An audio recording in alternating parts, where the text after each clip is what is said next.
Race number one of the Integrity Octane Series season, and I believe that everyone in this event is especially excited. We've been waiting just about a month ever since the clash at Daytona, and now the Pro Powder and Paint 250 can get on its way. Of course, the first race of this season here at Daytona International Speedway, and we're still waiting to see some cars on the track. Certainly, a few guys are on the board at the moment, waiting to get this one started. As it stands, a mostly empty Daytona International Speedway, Sam Nito is there on track. We'll get the intervals on your screen right now, get you up to date on who's the fastest and who is in the back, because it appears at the moment the driver at the top of the board. We'll see if it's Sam Nito as he roars by on turn one. Let's get those intervals up and make sure we can see, because right now not a lot of drivers have set a lap. We'll put the intervals on the ticker and get you on your way. As it stands, it looks like nobody has a lap on the board because this is not practice. It is all moved on to qualifying here as we put the intervals back up on the ticker. Looks like they disappeared for a moment. Sam Nito down to the inside line, and he's already working his way through, trying to make it happen. As we see the manufacturers as we get the timing and scoring up in just a second. Manufacturers, it looks like not being shown all too much as Nito down to the inside line. Now let's get to the nitty gritty of this event. Qualifying is going to be a big part as we get into our 100 lap main feature, and it's going to be a big part for just a few reasons. Now, of course, the first of which, you want to start in that clean air, get yourself away from the guys who are stuck in that bubble in the pack, as Nito going to be second on the board there with Alvarez in third and Ethan Lane in fourth. Now it's going to be Alan Rowell in fourth as Lane goes up to the top of the board. Kyle Cooper is in seventh. As we go on with our analogy here, not necessarily an analogy, but an analysis, you want to be there at the front of the pack from the first lap. If you're able to do that, you're able to run away from everyone else there. You could get in a breakaway pack with the guys who are leading the race. And that is what you want to see, especially if we do go green all the way. A lot of talented drivers here.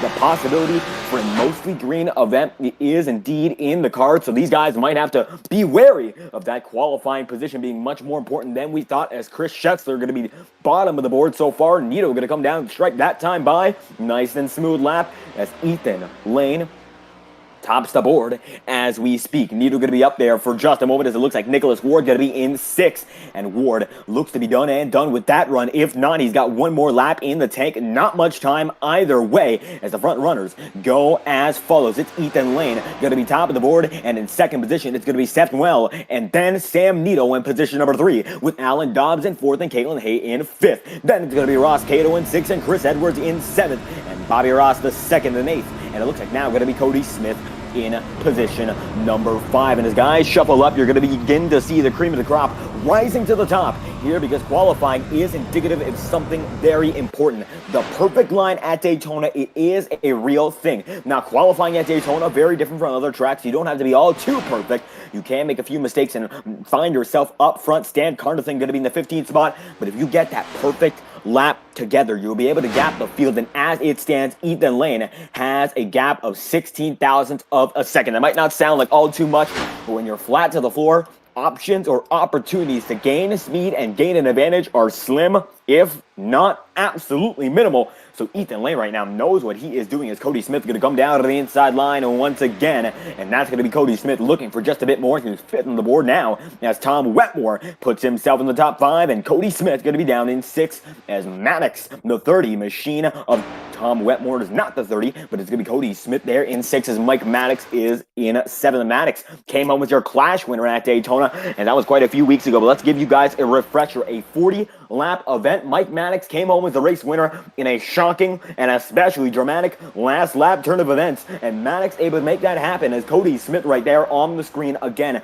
Now, when it comes down to it, Maddox was able to use the last lap chaos to his advantage and come home as the victor. So guys up front, they're going to have to use chaos to their advantage. Sometimes it is a weapon in your favor. It might not be against you all the time. Qualifying, it is over, so let's get that starting grid on your screen as the Daytona International Speedway getting ready for a great event here, prime time, At the World Center of Racing, as you can see the iRacing board right next to the Showtime ticker.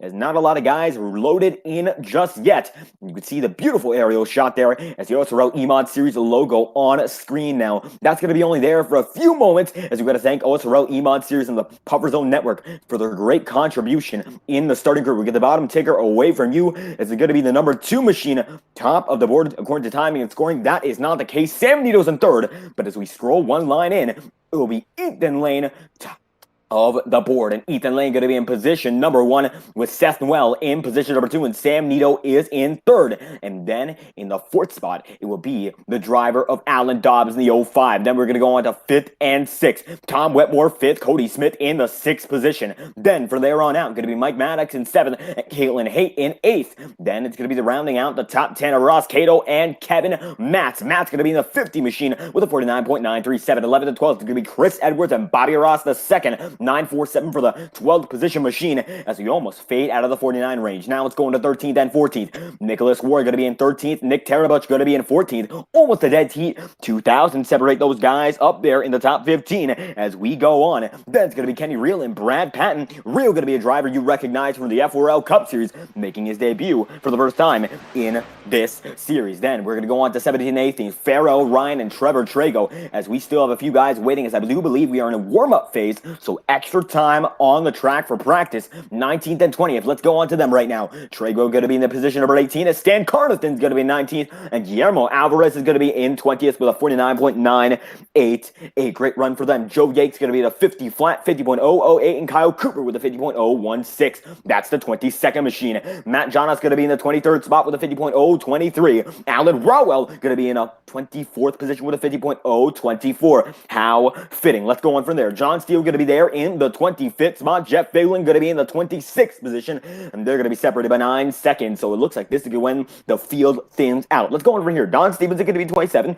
Jacob Fife going to be in the 28th position. Then we're going to go on to the position number 29. That's going to be Jay Haishman. Christopher Scheffler is going to be in 30th, and it looks like the riding shotgun run. We're going to get right to it. Cody Griffin going to be in 34th. Jorge Canales going to be in 32nd, and in 33rd position, it will be, I believe, the driver of the 27, and Victor Avila Felix. Chad Dillon going to be in 34th, and then we go on to driver number 35. And that 35th driver will be Randy Fiash with David Mayberry in position number 26. Now 36 as he drops 10 spots further down than we expected. Now we go on to position number 37. 37 is going to be Jim Fife. Then Luis Caballero in 38th, and 39th position will be after them with Ethan Lane. Although it looks like Ethan Lane, not 39th. He's top of the board. 38 drivers here to conquer the 2.5-mile track as we say thank you to the OSRL eMod Series and Puffer Zone Network for lending over our interim starting grid technology as we get the timing and scoring you're familiar with back on the board. Got to thank them once again as we get back to scenes here at Daytona, the 2.5-mile oval, one of the most historic tracks in all of racing itself, let alone sim racing. It's right now on the clock, nobody on the board. And how about a driver we haven't got a lot of words with? We've gotten some words with guys like Ethan Lane, Don Stevenson, Sam Nito going to be starting way up high. So how about we get a word with the driver of that number 2? Nito has a lot of pace, and he's having a Nito run. So let's get a word from the driver of who else but the number 2 machine. We'll see whether or not he's going to be available for comment. As it stands, it looks like he might not be. So not going to be able to get a word from Sam Nito just yet. However, we'll look up to a guy like, how about Bobby Ross? Bobby Ross looks like he has a lot of pace going into this one, so we will get a word from him. As Ross right now going to be sticking inside that top 10. We'll move him right in as we speak and get a word from the driver here. And that is going to be the 44. Bobby Ross, how you feeling so far? A great qualifying run as we get things started here in the Pro Powder and Paint 250. Any thoughts before we get into this race? Well, first off, I'd like to give a huge shout out to Jake Cam for helping me inviting me into this league. I know he, due to circumstances outside of in real life, that he's not able to take part in this league. But yeah, Jake, thank you so much, and should be a fun race tonight. And absolutely looking forward to an especially fun race. And you're going to be having a great starting position here, debuting, as you're saying it, and you're going to have a solid spot inside that top 10. So how important is that going to be to you as we have a 100-lap showdown to decide who's the best of the best here on Tuesday nights? I think the key here for today, especially with Daytona, play the long game. Do not do anything foolish.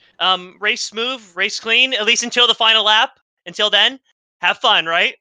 I think you're absolutely right about that. Gotta race it nice and clean, race with etiquette. But it seems like what we've seen so far, at the very least in the Clash and, of course, in the Night Series season opener, all bets are off on that final lap. So what's going to get you there to that final position to get yourself up in the range for victory? You got to find the right partner to dance, right?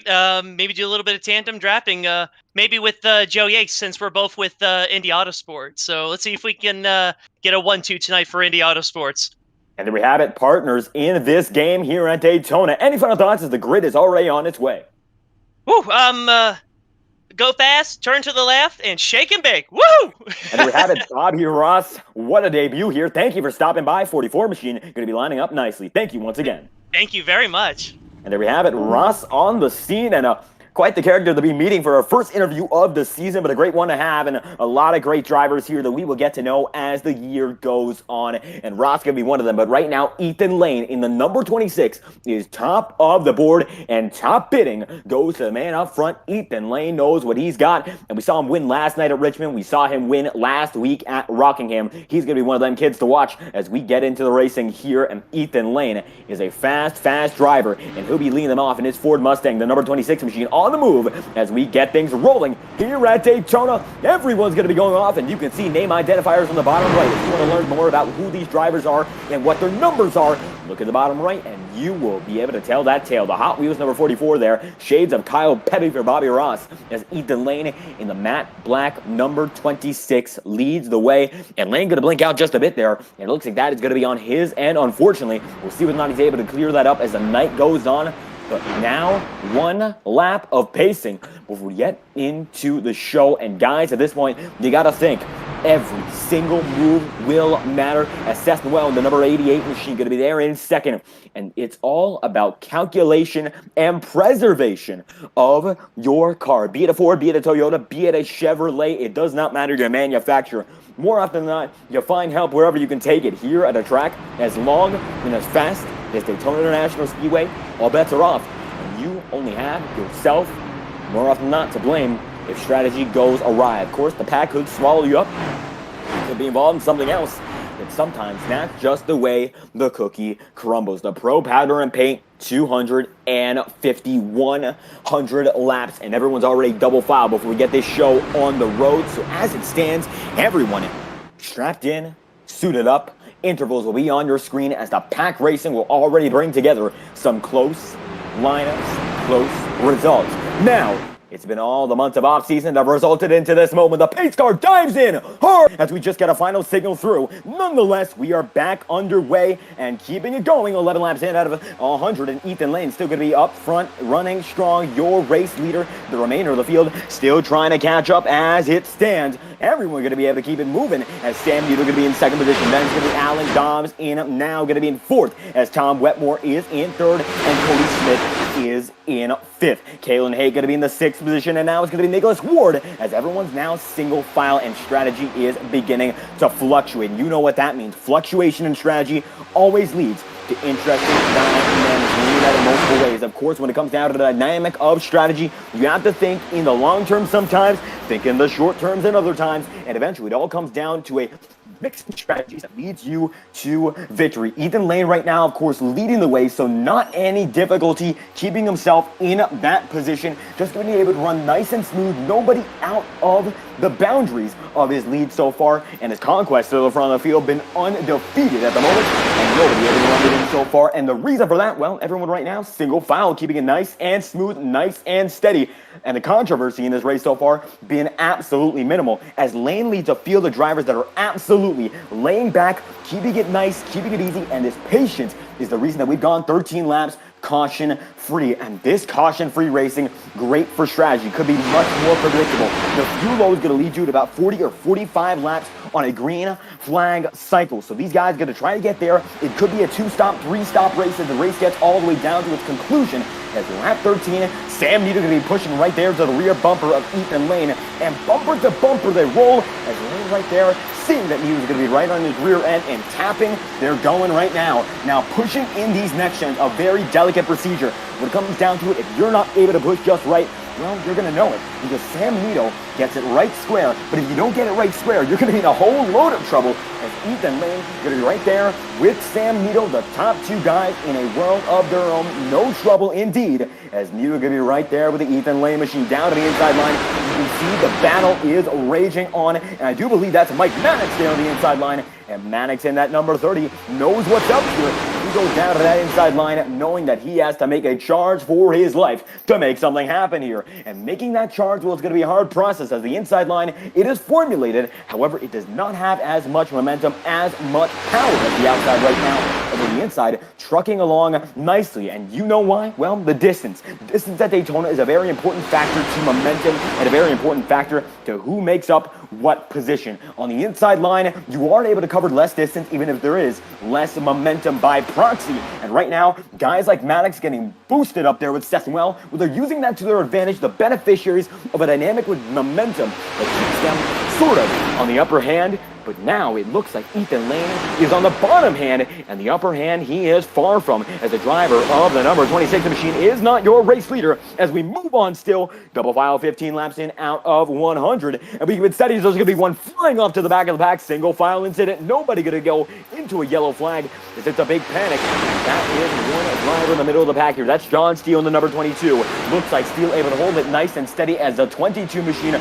recovers and keeps himself in the mix. Got to thank everyone who stopped by in chat so far. Jake Ham, thank you for letting us know about the signal as we were able to fix it. Michael Duell, Froba Fett, J06, and Nancy Wetmore, thank you all for your continuous support. And unfortunately on vacation right now, so a bit hard to diagnose problems on the fly, but we truly do hope you enjoy the program nonetheless. We love bringing it to you, and quite frankly, we'll be doing a lot more, or rather, a lot less of these issues, a lot more consistency as the season goes on. Ethan Lane side by side there, and it's going to be Maddox going on to the apron. Mike Maddox is going to go all the way down to the inside line. As a matter of fact, not Mike Maddox as he goes down there. That is a big move. And Maddox in the 30 machine has a few names showing up on his end, as the 30 machine is not Michael Maddox, and that's going to be timing and scoring, giving us a bit of an issue as Maddox gets himself into a big shuffle, and the 30 machine going to be in a world of trouble. It looks like his intervals are going to be in trouble as well. He's going to fall all the way down to the bottom of the pack. The 30 machine registered as Michael Maddox for a moment. The 11 machine is going to go around. Big wreck in the back of the pack, and everyone in the front's going to be able to avoid it. But that's the first caution of the season, and Maddox will be the first driver to go through in that incident. How about that? Wreck number 1 on the year there. Let's get an instant replay and find out just what happened. A big one there, and we will see what the cause was of such a reaction. And there we have it, our first wreck of the year. Let's get a quick look back and see just why that happened. It was in that second pack here, so we're going to take a quicker look. You could see some guys like Bobby Ross there, as it looks like the 11 machine just gets turned around by Seth Noel. And here's Nick Tarabuch in the number 4 machine. Look at the perspective here. The onboard, as he goes way high, able to avoid it, but a smoke show in the back of that pack in 17 laps in. Your first smoke show, as it looks like Maddox gets involved in that incident as well, in a single car incident as a matter of fact. So we're going to be able to avoid a lot more of that damage, as the 11 machine going to get all the way around, and they were just rewired for a moment there, and that's just how it plays out in some situations.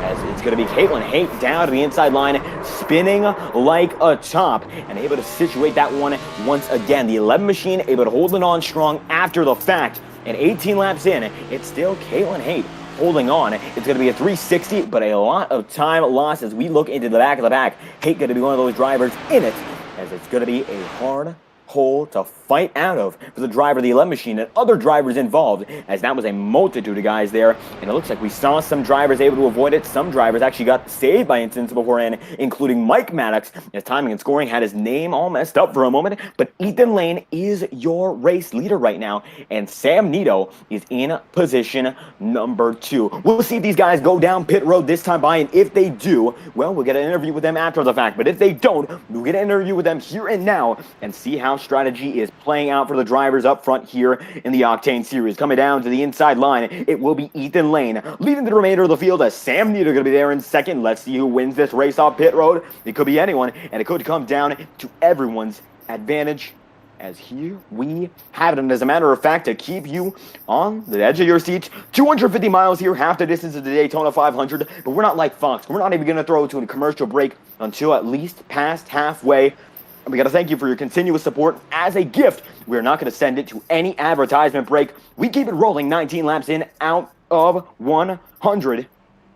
And we will keep it either way. The driver of the 26th machine, Ethan Lane, going to be all the way out front. And here we go again. Now it looks like it's going to be Lane out in front of the remainder of the field in second position. We'll get a look back as Lane going to be up there up front. It looks like the battle out in the back we don't have a clear read on, but we will get the timing and scoring statistics nonetheless. Up front in the front of this field, of course, Ethan Lane is still your race leader. But from there on out, it looks like the guys behind him will go in this list. Trevor Trago going to be the only driver who stayed on the track. Sam Nito going to be in the third position. Right behind him, Tom Wetmore is going to be in fourth. Alan Dobbs in fifth. Nicholas Ward in sixth. Cody Smith in seventh. Kevin Matz in eighth. Kenny Reel is in ninth. And Kyle Cooper is in position number 10. So how about that? Let's get a word with the driver of the number 2 machine in Sam Nito and see how that run's been, because he's been having a great one so far and certainly going to be just enough to keep him up in the front running. He's been awful consistent so far. We'll be able to keep that up. We will wait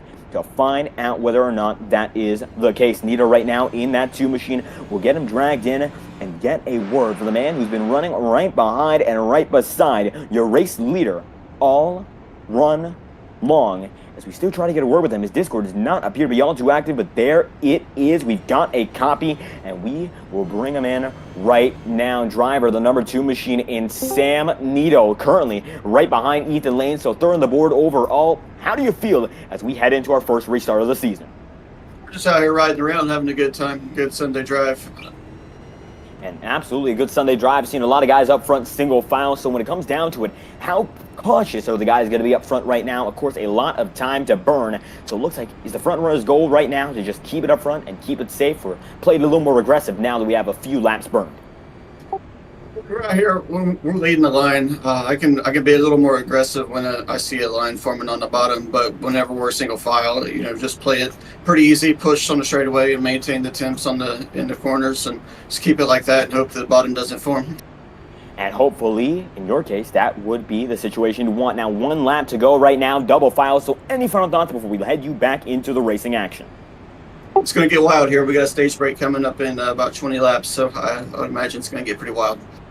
And there we have it, looking to get it very wild halfway through stage 1. Sam Nito going to be lining up right behind the race leader. Thank you for your time. Yep, thank you.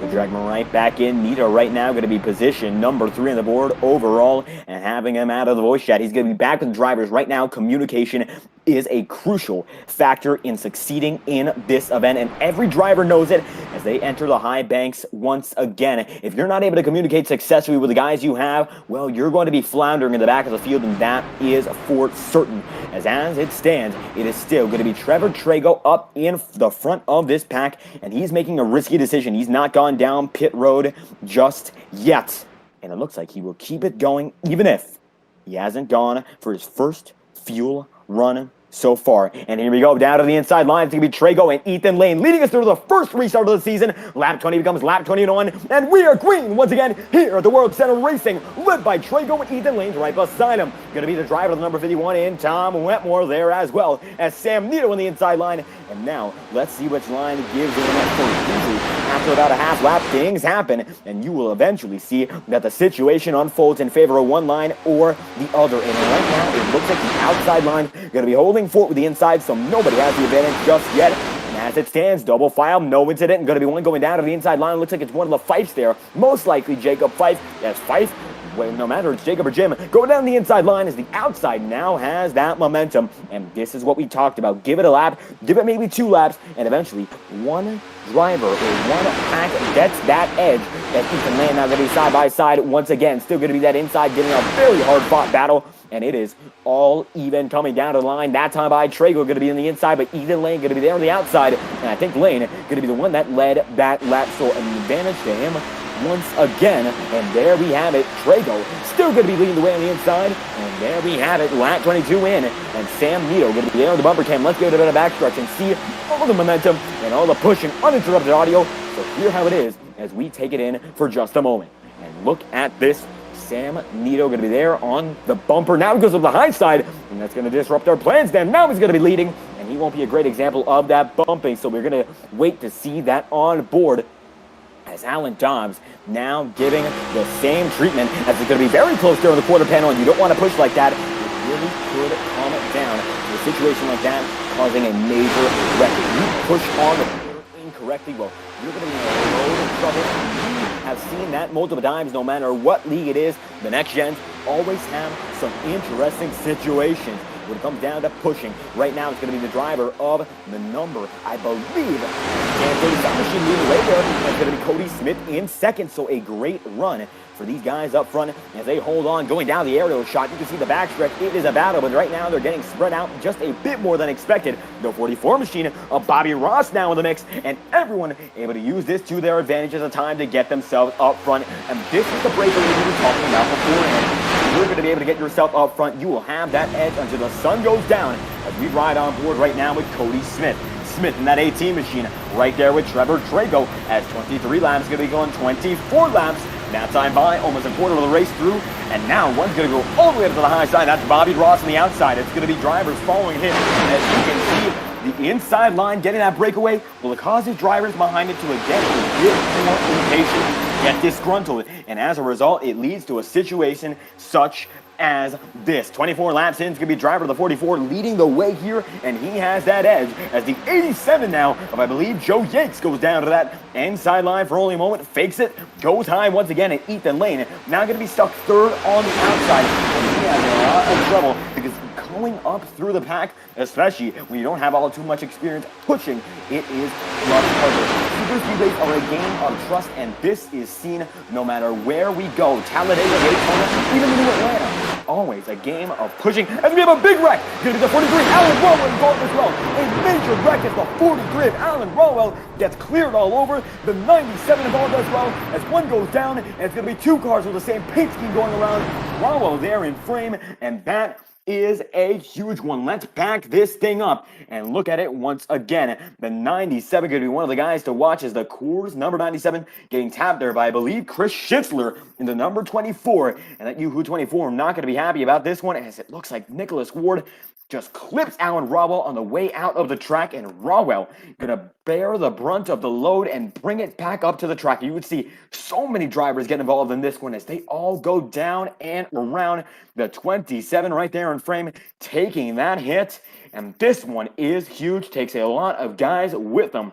And how about that big change of momentum? 26 laps in out of 100, and the first mega multi-car incident as Alan Rowell gets taken around by Nicholas Ward, and we can see the second back here. How about that 88 machine? Looks to be the central focus on this shot, and just getting caught up as well. And Caitlin Hake going to be there, gets almost into it, and actually going to be able to save it. A very, very nice move for the driver to 11 involved in the first wreck, but the Alfa Romeo number 11 able to hold on for another day. As we're looking at the freeze frame there, an unbelievable circumstance, and Caitlin Haight gets through. So let's send it back to the live feed here. Everyone able to situate themselves, get out of that wreck, as there's Caitlin Haight right now. But the leader, it is Ethan Lane. If you were able to avoid that wreck, well, you're going to be in a much better position. Right now, Haight is actually not too far out of the leading battle as a result. And Trevor Trago's gamble might just pay off if we get a caution or two.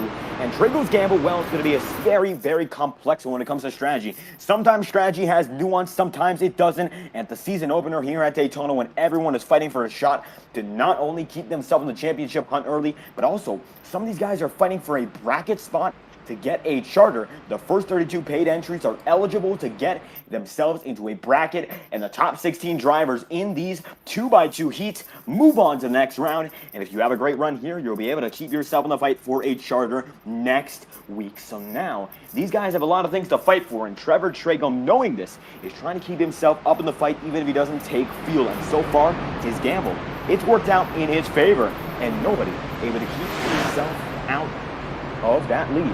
And he is the man leading this one, the number 37 machine of Trago. How about we dial him up right now and see if we can get a word from the number of that 37. And he is leading this race so far, 27 laps in the Pro Powder and Pay 250. It is Trevor Trago. We'll see whether or not he is available for comment. However, at the moment, it appears that is not the case. Trago waiting to get back into this one. The 37 is not available for comment as we wait, and we will get the intervals back up in just a moment's time. Trevor Trago's gamble paying off, and strategy keeping him at the front of the field. 27 laps in right now, but Cody Smith is in that second spot. So how about we get a word from the driver in the 18 machine, because right now he's going to be running runner-up and certainly oh so close to the battle for this victory. Let's get a look at the number 18 machine and see what's going on there, as it is Cody Smith in the second position, and we'll get him in right now. It is the driver of the number 18, Cody Smith. You're going to be second on the board right now. You're able to get out of that wreck, of course, at the front of the field, not getting all too involved right now. Runner-up, a lot of time. How's it going to be playing out the remainder of this one? Yeah, I think it's Daytona, it's SuperSpeedway. It's a crapshoot. The idea is to miss the wrecks. I feel like the best chance of that is stay in the front. That's what I've tried to do for the first 25 laps, and we've missed both of them so far. So that's the goal. Stay up front as long as we can, and try to avoid the carnage and be there at the end.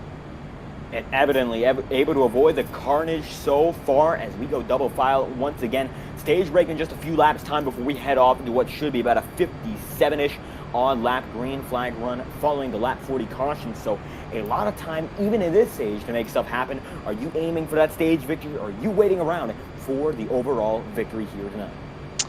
Yeah, max points. I mean, it's one of those, I think you've seen over the years that stage points, you can't just opt out of the stage points and still plan to be good in the points at the end of the year. So they're important.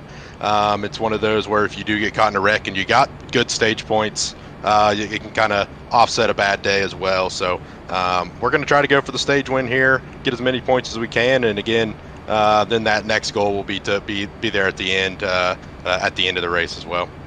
And absolutely, Cody Smith right now down the back straightaway. Any final thoughts? No, just thanks for doing the broadcast. Thanks everybody. Thanks all the admin team for the work they do here. Hey man, enjoy the show. Absolutely, Cody Smith going to be second on the board right now. Thank you for your time. Thank you, man. Going to drag him right back in. Cody Smith going to be up there on the high side as Trevor Trago will lead us through this time by 28 laps in out of 100. We'll be saying hello to lap 29 this time by.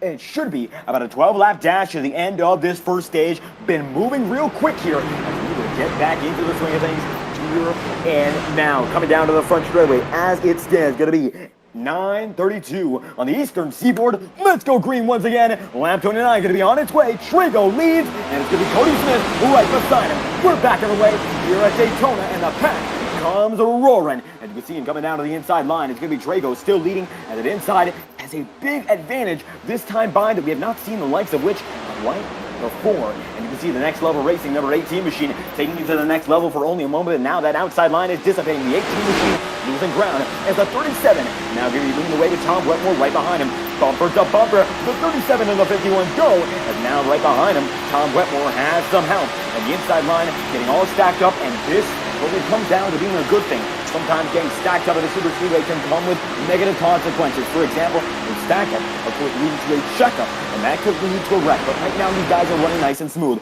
Single file on the inside line. One driver going to be linking there for only a moment, but we keep it green. As you can see, he's still led by the 37 with Tom Wetmore in the second spot. Everyone going to be able to hold it on nice and smooth, as it is the 37 and Draco advantageous over the remainder of this pack. Coming down to the first two turns, the 37 is moving on quite nicely, and the remainder of the pack interspersed with a bit of action, 3 wide there in about 7th or 8th. But you can see the outside line doesn't have what it takes, and that is evident. Coming down to the back straightaway this time by, they roar through once again, and 30 out of 100 next time by, it will be a lap sprint to the next caution, which should be the stage break. And if we get anything that does end up overlapping with the lap 40 caution, that will count for the stage as well. As far as we're aware, that's the way the stage usually is ran. The caution about 1 lap 2, it's going to end up being that stage break nonetheless. These guys get stacked up, paused when it comes to their orders. Right now, 31 laps in out of 100. Trevor Trago leads that inside line as we look toward the remainder of this pack. Alan Donaldson now looks to be just in that top 5 in the inside line.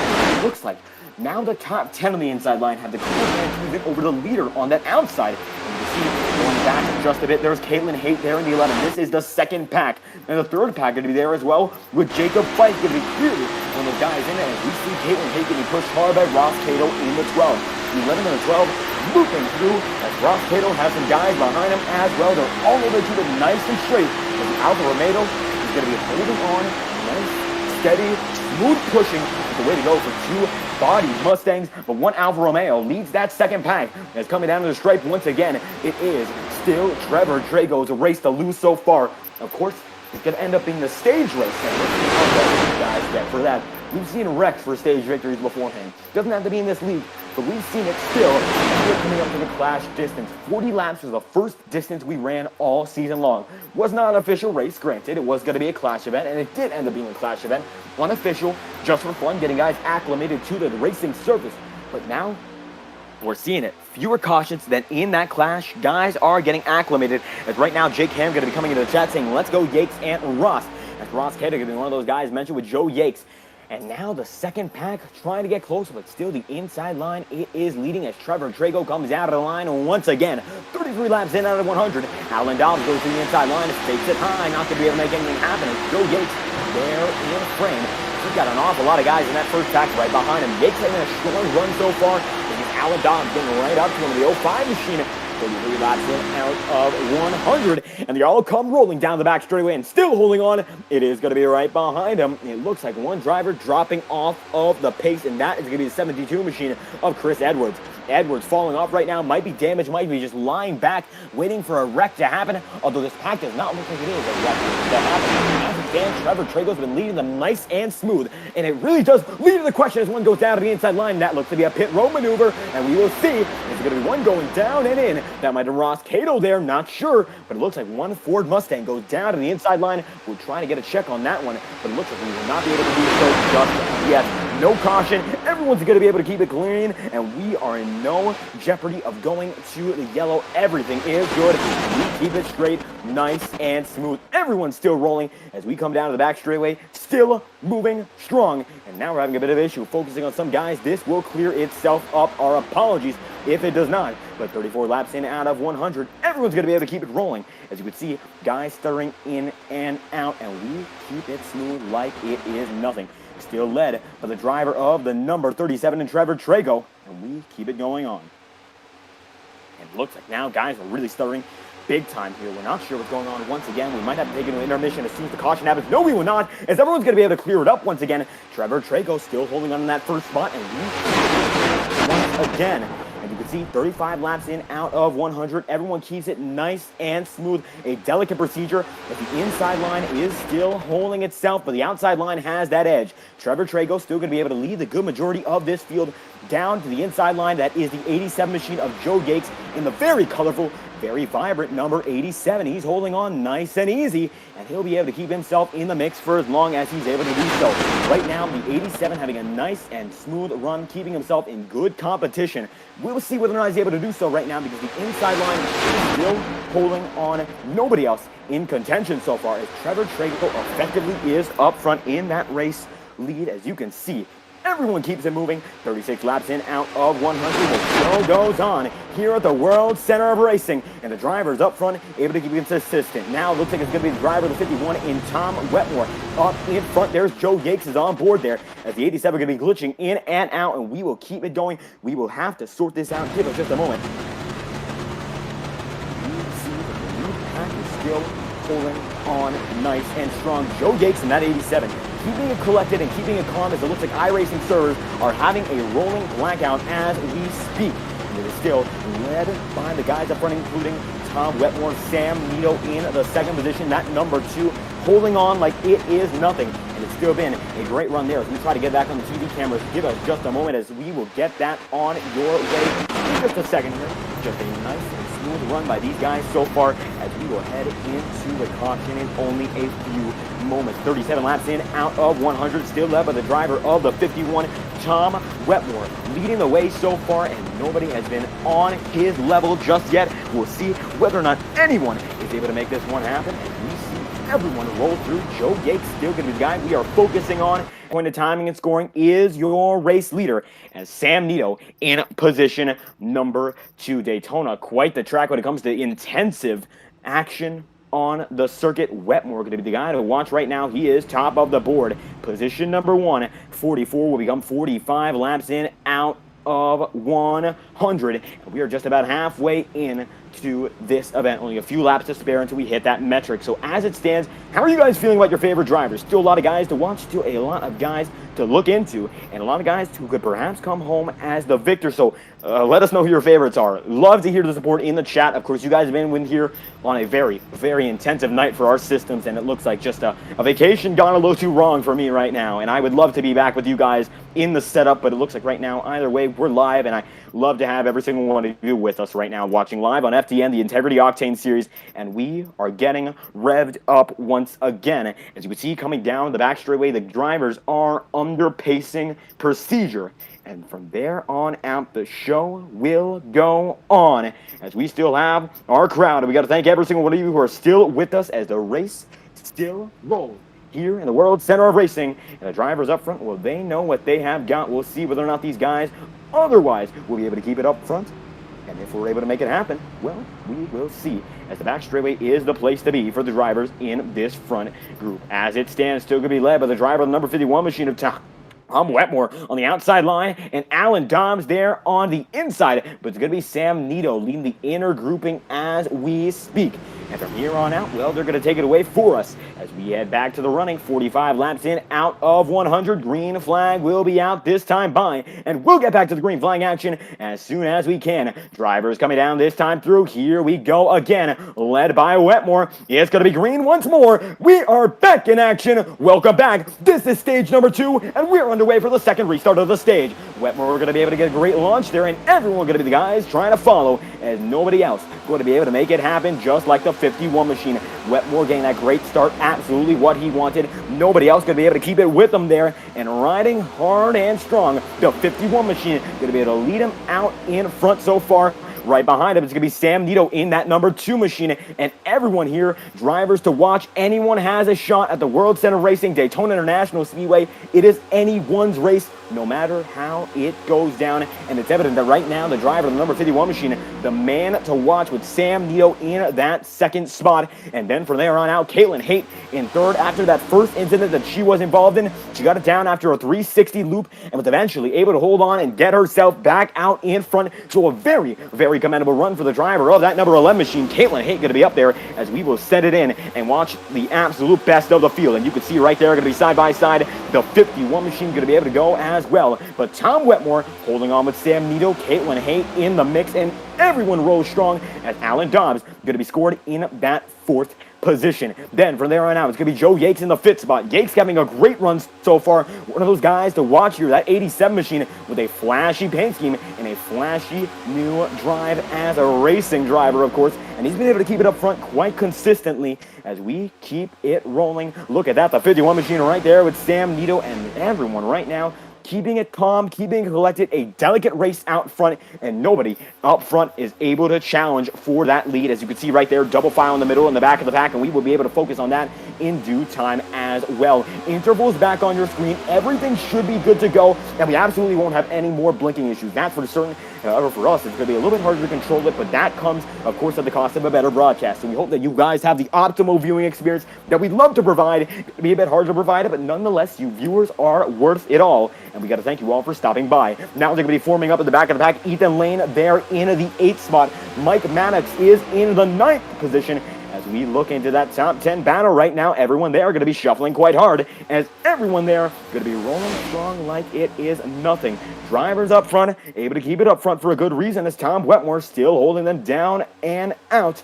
The remainder of the field holding up strong, and they keep it rolling in style. Ethan Lane now going to be in that top 10 as Tom Wetmore is just in the lead. Sam Nito been holding on in second, and Nito has an awful lot of pace, and we have seen it as long as we have been watching this race. 48 laps in, out of 100, and nobody else has led it up front like Sam Nito. He might have not actually led the race all the time. He's been up front for a good majority of it, and even though he has not been in position 1 for the good majority of it, he still has a lot of pace to look forward to. Lap in, lap out. Sam Nito, one of those guys, as we look at Ethan Lane now, he's there with Jay Heishman in that 5th position, and Heishman up there holding on as they come out of 4th turn and go into the front straightaway here, almost halfway in, as the cross flags will fly in 2 times. From here on out, the driver of the number 51 machine still leading them through. It's single file up front, and it's all about consistency and cleanliness. The driver of the 51 of Tom Wetmore going to be leading the way as we see some side-by-side battle there with Ethan Lane.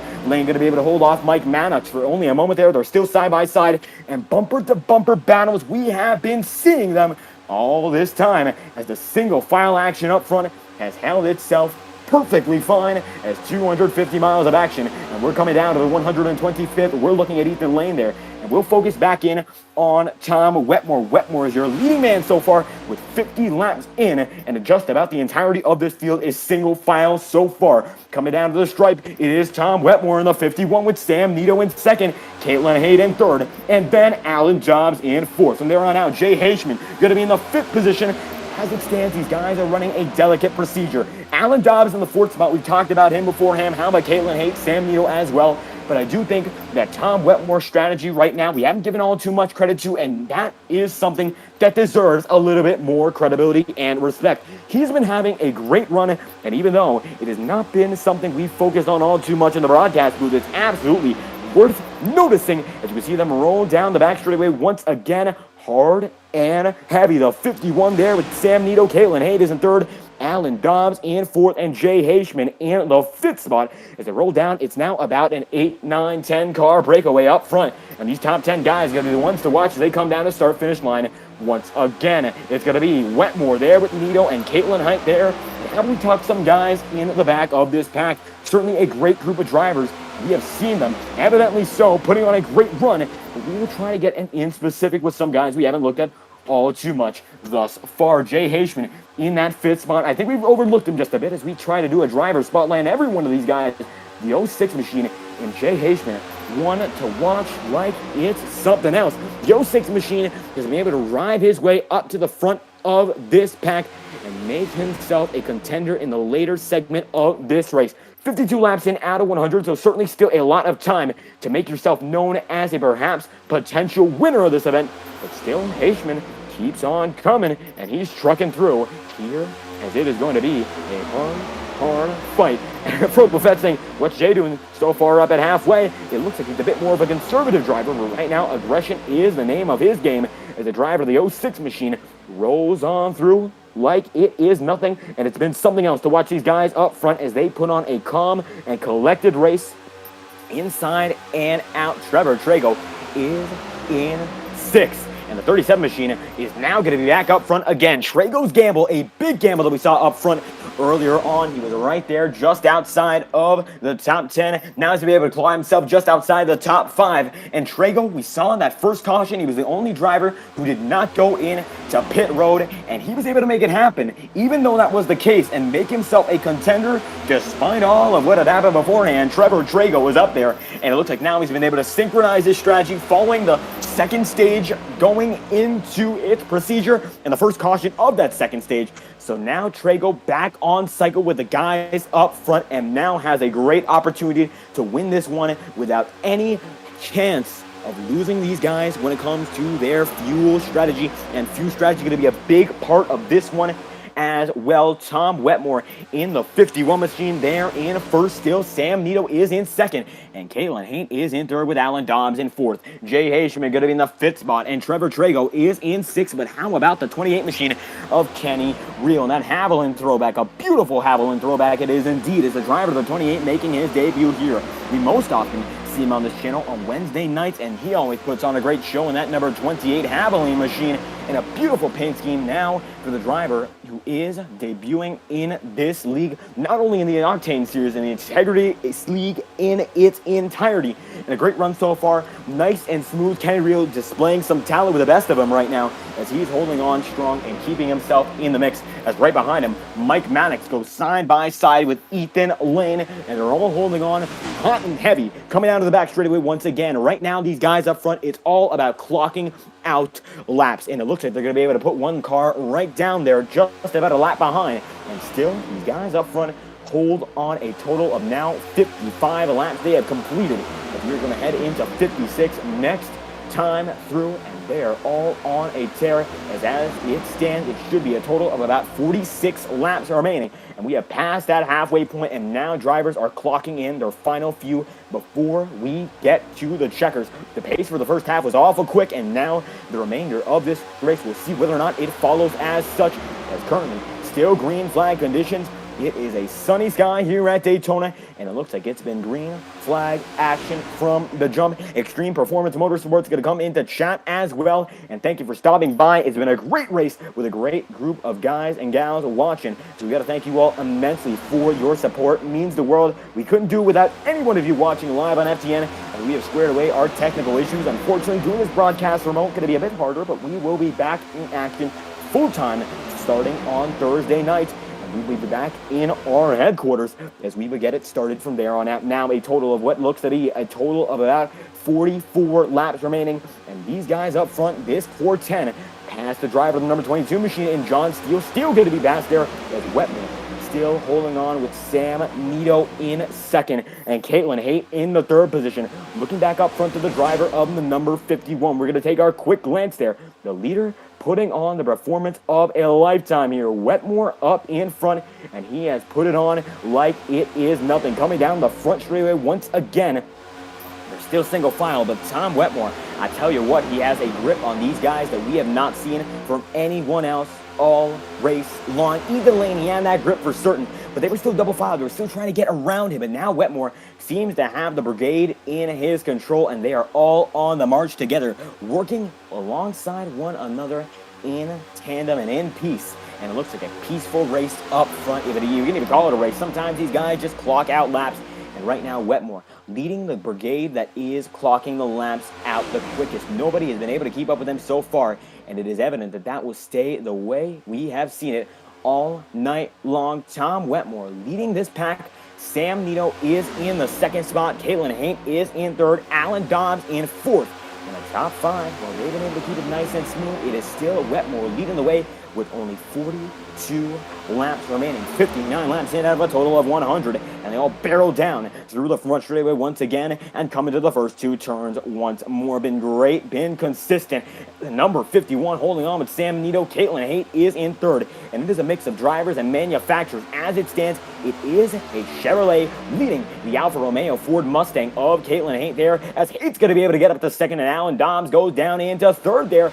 Jay Haishman going to be in fourth. The guys are now going to be able to get real squirreled out, and this could be an entry to pit road. No, it is not. Caution is out, and we will check in on just what happened. As this looks like it's going to happen to the back of the pack. Our apologies if it takes just a bit of time, as it looks like Sam Nito lost his screen, and that is a big, big moment for the driver of the number 2 machine, as Sam Nito loses his screen, and he will be falling to the bottom of the running order immediately. Yellow flag is out for Sam Nito, as it looks like he just lost his display, and that is going to lose him a lot of positions at the same exact time. And we will get a read on Sam Nito as this brings out the yellow flag. This is sort of a safety yellow, not necessarily an engine blowing or debris on the track, but Sam Nito losing his display. And we're going to take a look at just what happened. Nito still appears to be on the track as we still try to get a read on him. And he had his VR go blacked out. How about that? As Nito is still falling down the running order, we're having trouble looking at him right now. He's coming down what looks to be pit road, and we are still trying to get a copy on the driver of the number 2 machine. And we will find out whether or not this is related to performance, although it looks like a hardware issue for the driver of the number 2 machine, as Sam Nito falls down into 31st. He's on pit road right now, and we will see a 60-second replay, an instant replay, as a matter of fact, before we get this one back underway. Nito losing an awful lot of time. And there we have it. Nito gets it up into the wall there. You can see damage by that point. VR, it looks like his headset's lost, and he just keeps it on the wall there, brushing up against it. A big graze. And the 2 machine slowing down immensely. They're able to throw the caution, and nobody gets hurt. And that is great to see. Very proactive administration. And Sam Nito on pit road on his lonesome. So he's going to be losing an awful lot of time as a result of that. Tom Wetmore is your race leader for that moment, as Ethan Lane now going to have that pole position pit stall. And we will see whether or not this plays out in his favor. Ethan Lane there on pit road. We'll see who comes out first. This time Wetmore going to be able to come out, and Tom Wetmore going to be the leader off of pit road. Wetmore gets it back once again. Everyone going to be able to roll off. Guillermo Alvarez there. Alan Dom, Seth Well. But Tom Wetmore once again the ace off of pit road, able to make it happen, and the 51 machine leads once again. How about we get a word with the driver of the number 51 machine and see what is going on? Tom Wetmore leading here in Daytona. Let's get a word from the driver of that number 51 machine, as Wetmore is top of the charts as it stands here at Daytona International Speedway with a total of now 40 laps remaining. Coming down to the final stretch of this event, the driver of the number 51 is your race leader, Tom Wetmore. As it stands, leading the way, and you had a very, very sizable grip at last run. And now heading back to a yellow. How are you feeling going into the remainder of this race? Yeah, I appreciate you guys pulling me down here. It's certainly been quite the race. Watching the mirror, it looks like a hurricane's hit Daytona. Couple wrecks, a couple big ones, but fortunately we've been able to run up here the top 5 in this two-tech Chevrolet Camaro for a pretty decent chunk, and even lead a few laps here. So it's just got to make it 40 more laps to the finish of this thing, 39 as we cross the line with 1 to go, and see if we can't bring this thing home for you guys. And certainly looking to bring it home. Now it is going to be 39 to go this time by. Still a lot of time to make it happen. How aggressive are you going to be as we get back to the show? Man, I got to tell you, it's a little bit about riding, but also making sure you're in the right position with the right partners around you. I'm fortunate I got the Alfa Romeo at Katie Height behind me, Guillermo on the outside. Definitely some really fast cars up here in the top 5 to worry about. So some people that were absolutely dominant in the 22 season. I think all of us in the top 3 here were playoff drivers. So a lot to be concerned about when the draft certainly brings some luck into the equation. But fortunately, we got the coverage of the Robin Steele attorneys at law. If anything goes wrong, hopefully they'll bail us out of it. Absolutely. Looking forward to a remainder of a great run here. Any final thoughts? Just hopefully we can make this thing to the end. This orange and black car looks good out front. I prefer to keep it this way. It doesn't look near as good when I'm walking out of the infield care center usually. And there we have it. Tom Wetmore leading the way in that beautiful orange and black machine. Thank you once again for your time. Gonna drag you right back in. Wetmore back on the way. And the guys who dominated last season, as he said, all up front together. So guys and gals who are comfortable with one another are leading the field so far, as we will get it back under green. Once again, got to thank every single one of you for stopping by. Michael Dwell in chat as it stands. And we will get the race back on its way here and now. Tom Wetmore leads a sea of incredible drivers as we get back to the show. And the show will roll on. Wetmore going to lead him in at 62 laps, will become 63 out of 100 here at the World Center of Racing. And the show must go on. The pace car will dive back in once again. Wetmore going to lead a sea of drivers. Alvarez, Haight, and Allen Dobbs as they come down to the stripe. Pace car leaves them, and the green flag will come to greet them. We're green once again. 39 laps to go and become 38. The stretch to the remainder of this race. Well, it's going to come down to the checkers as we are back underway. Let's hear them roar. Engines are firing, and you can see them going double file up in front. 51 there with the 83, 11 with the 05. As we hear them go down the first and second turns, let's hear it uninterrupted, my apologies.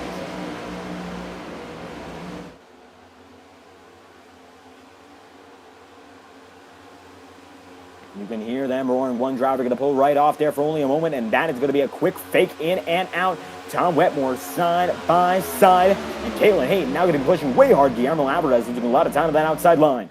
And now Ross Cato in that third spot, double file. The remainder of the field is rolling. Now these guys up front, well, they know that it's all now or never to keep themselves in winning contention. The 51 with the 11 on the Ross Cato machine there.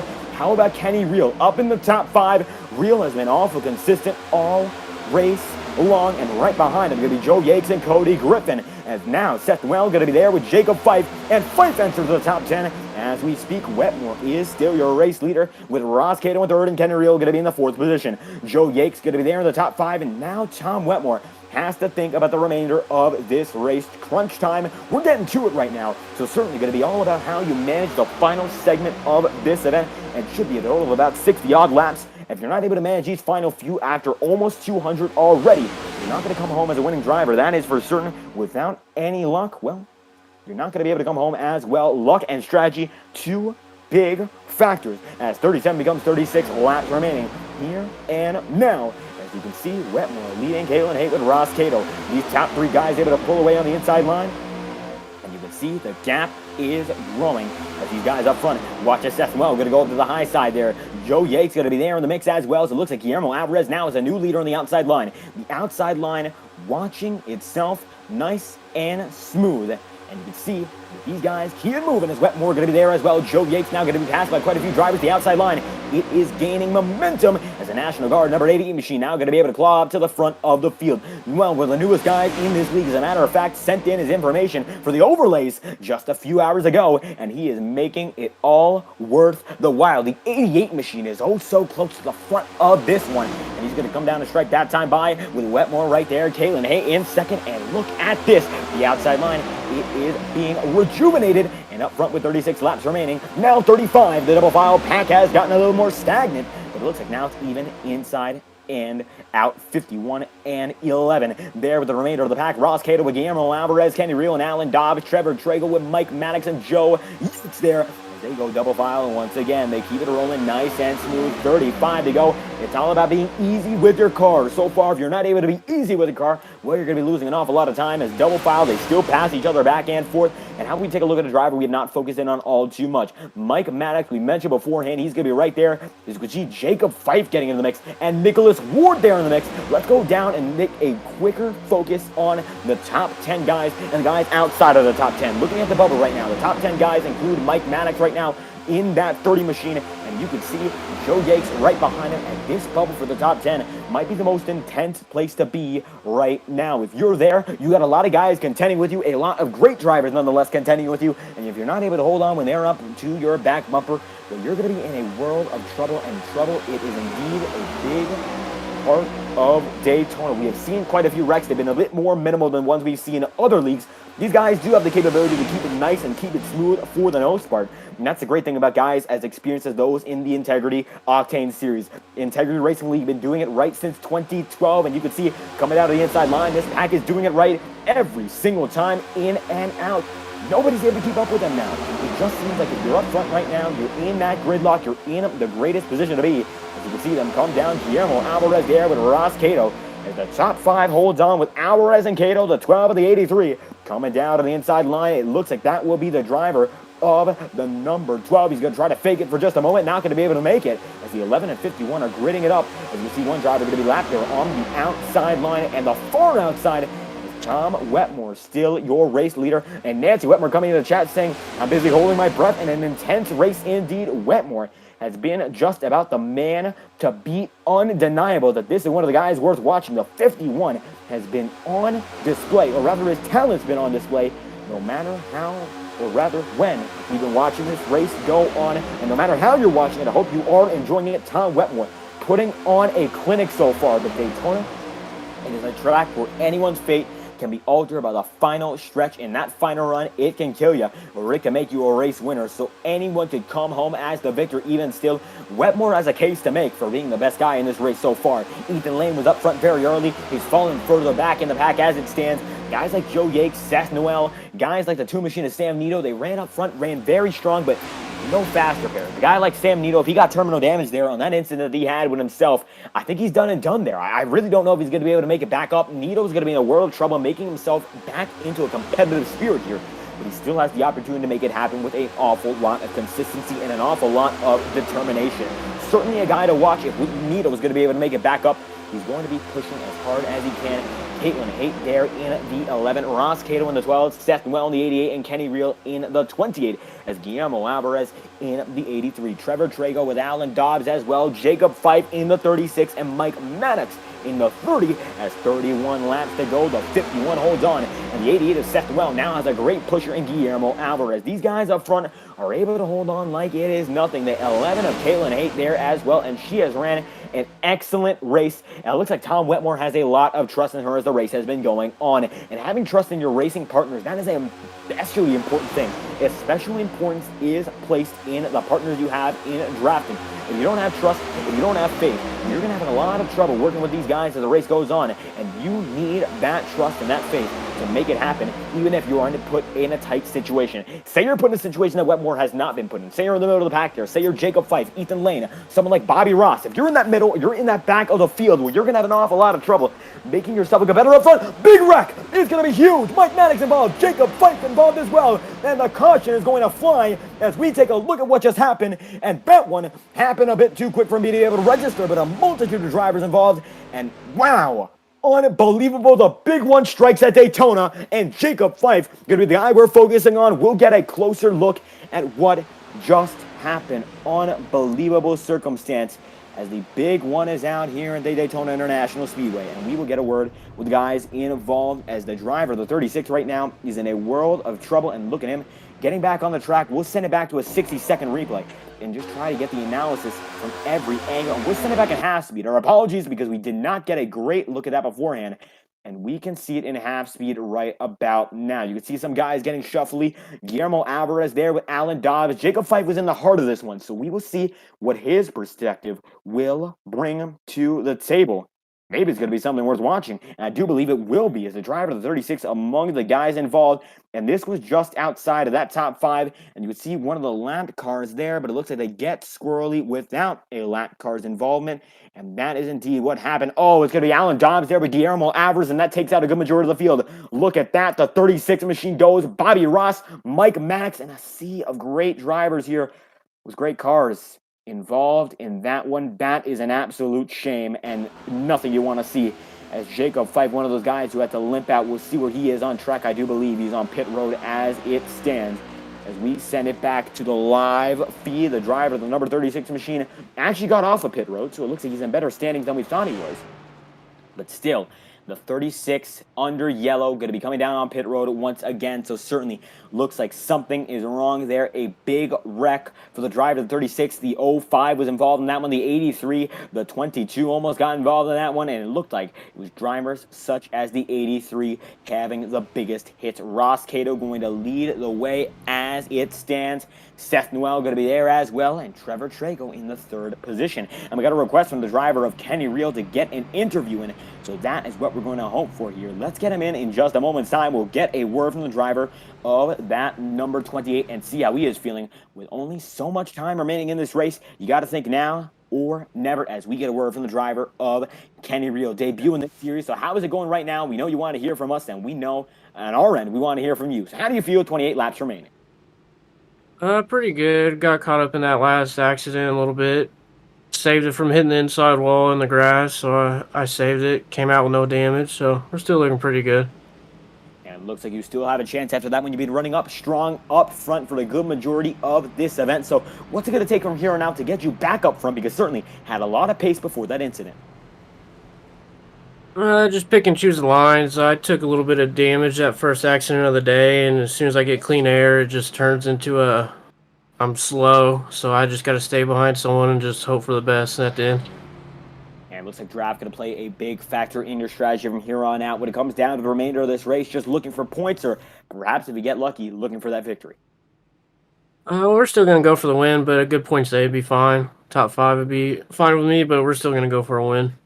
And there we have it, driver of the, I believe, 29 machine, your debut here. So it looks like you figured it out just a few hours before. Kenny Reel, any final thoughts before we get back to it once green? Probably ain't the last caution of the day, but we'll see how it goes. Hopefully we stay green till then. And there we have it, driver of the number 29 machine, and Kenny Reel. Thank you once again for your time. Appreciate it, bud.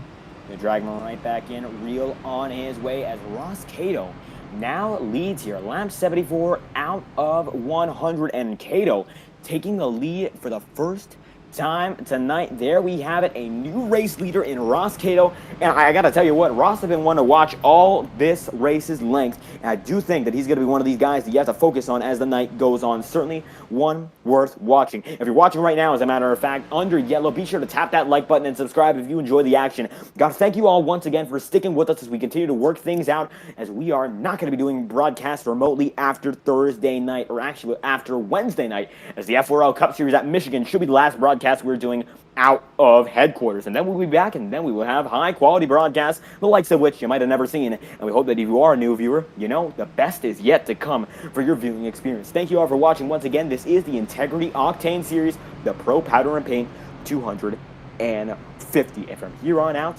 well, it is going to be 26 laps of green to decide the race winner here, with Ross Cato leading, Seth Noel, Trevor Trago, Cody Smith, and the remainder of the field. It looks like Farrell Ryan going to be right outside that top 5. So some guys who have been underdogs so far They're coming back into the mix. Watch out, because now it looks like the underdogs will be here to rise. Let's see what they can do. The pace car going to be able to dive in that time by Ross They're going to be the man leading the field as we head back into the race. 27 laps remaining, and the green flag will fly. Once again, green is out here at Daytona International Speedway once again, and the leaders get it nice and even. Looks like now this time by the inside line is about a car length of an advantage. That car is in fact the leader. So it looks like we'll be able to decide whether or not that inside gets the edge later on. Seth Noel going to be able to get that block just a bit. They're going to be double filed. The side draft going to work in the outside line's advantage. Seth Noel now watching as these guys are pulling away. Noel has a great pusher right behind him. That's Cody Smith there, as Smith's going to be able to hold him on nice and steady as they go barreling down the back straightaway. Ross Cato has nothing there, and it looks like he's going to be very, very upset with the fact as Trevor Draco not able to push him. Now Cody Smith is in that second spot, and Seth Noel is your race leader, driver of that number 88 machine, the double 8 shades of Dale Earnhardt Jr., having a great run at Daytona. And would you look at that on debut, newest member of this league, and now putting on a run like a veteran with 25 laps remaining. We've gotten to the final quarter of this event, and if you've been here this long, well, don't change anything. Be sure to keep on watching. It's the most intense action. It'll be here in just a few moments' time. Seth Noel with Cody Smith, Kyle Cooper, Ethan Lane in fourth, and Lane goes down to the inside line with Tom Wetmore.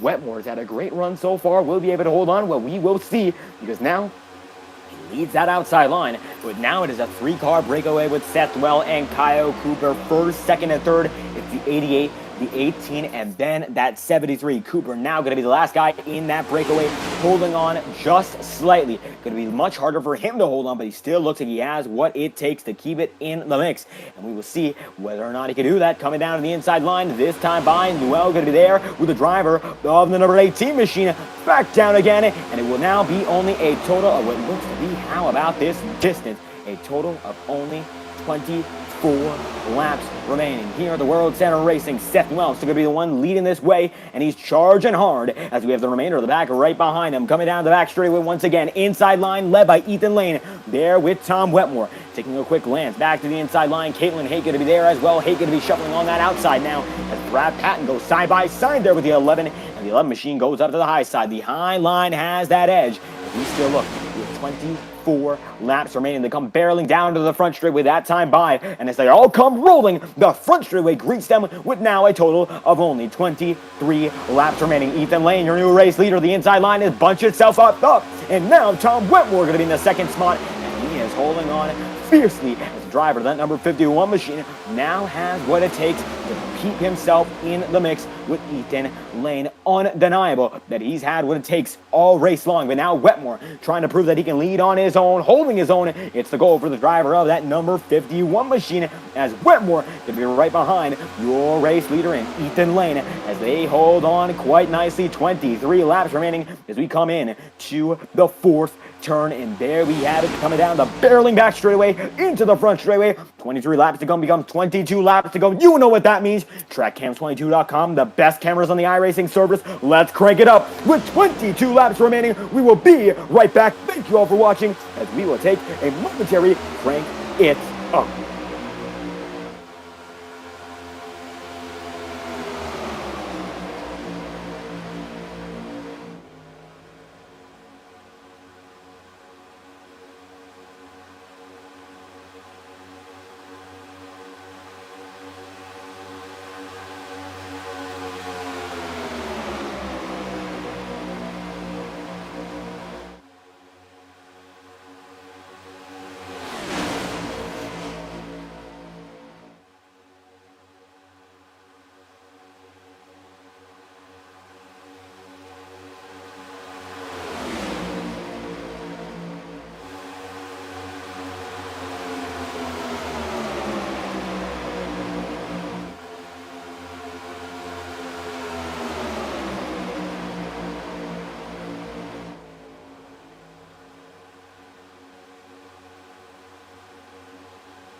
And as we return for a brief crank it up, once again the best cameras on iRacing, TrackCams22.com or TrackCams for Gormans. 21 laps to go. This time by will become a total of 20 laps remaining here at the Daytona International Speedway, the World Center Racing. And Ethan Lane is the center of attention, leading here down the back straightaway. Cody Smith in that second spot. Kyle Cooper is in third, and it looks like it's going to be Seth Well in that fourth position with Nicholas Ward in the fifth spot. Tom Wetmore now going to be there as well on the inside line. The inside and outside having a bit of a spread once again. The 18 machine of Cody Smith going to be there with Ethan Lane. Seth Well in that top five, and Brad Patton going to be there with Nicholas Ward. Well, Kyle Cooper, they're now going to be side by side as the 73 of Cooper holding on as the final driver in that three-car gap that has been gapping the field all race long. They go side by side again, and Lane's going to be there with Seth Well once more as they come down the back straightaway into the front straightaway once again. It will be only a total of now what appears to be 19 laps to go as they cross the start-finish line. Ethan Lane's going to be able to lead that lap. And now everyone racing nice and clean. Nobody appears to be out of line and out of their rhythm. As coming down the back straightaway once again, you can see that the driver of the 26 has been holding on with a lot of force on that machine. The 26 has been leading this race from the beginning, now into the newest section of this race, of course, closer to the end. And Tom Wetmore, the race's dominator, down there with Seth Well. And the 51 machine knows what he wants in this one. The four-position driver of Wetmore looking for position number one, and he has been oh so close all night long. Who's to say he's not going to be able to get it? He has been oh so close to the rear end of the driver of the 26. Now with Seth Well by his side, there's absolutely an opportunity to make it happen. Kenny Reel going to go down to the inside line. Looks like he's going to be shuffled out. He's going to be lapped, as a matter of fact. Not going to happen for Kenny Reel tonight, it appears. At 18 laps to go. Here we have it. The drivers up front. These are the ones you're going to have to get used to. And, of course, get used to them being up front. These are the best of the best. And even at a plate track, it all comes down to great strategy and great decisions behind the wheel. As barreling down they go. Ethan Lane going to be leading from Cody Smith and Kyle Cooper. Seth Well going to be there in that fourth spot. Caitlin Haight up there in the 11 machine is now going to try to put a run to him as Haight going to be up there in the top 10. Ethan Lane is your race leader, and Cody Smith is in second. Seth Well going to be in third, and Kyle Cooper going to be in fourth as Lane still holds on, and Well going to be the dominator of that inside line, holding forward with Ethan Lane, his biggest adversary so far. The lap cars are coming up to in just a moment's time. We'll see how they move for it. Will the lap car go high? Will it go down the apron? We will wait and find out. Double file. Now Seth Well has the advantage. And these guys up front, well, they're double file, but they still know that things could get even antsier. Things could go 3 wide. Things could go even 4 wide. As the lap car looks to be going down the apron, and nothing will go wrong from there on out. The driver of the 88 machine going to be holding on with the driver of Nicholas Ward. How about this for Nicholas Ward? He was up front beforehand, got caught up in a big-time incident, as now they do go 3 wide. Now, while we're going to be shifted to the back of the pack, everyone's going to be able to keep it nice and smooth. The driver of that 26 machine holds on with the driver of Cody Smith right behind him. 26 leads that lap. The 18 right behind him as the 73 leads the outside line. And Kyle Cooper's outside line not holding on strong, but now Seth Wells' outside line. It's new. Will it be improved? We will find out as the driver of the number 26 machine leads the inside with 16 remaining. They're all towing each other here and now. If you're not outside that top 5, at this point, you're just clocking down laps the way it was beforehand. And now that these guys hold on nice and smooth, the etiquette in the racing, it is evident that it is there, and it is the driving force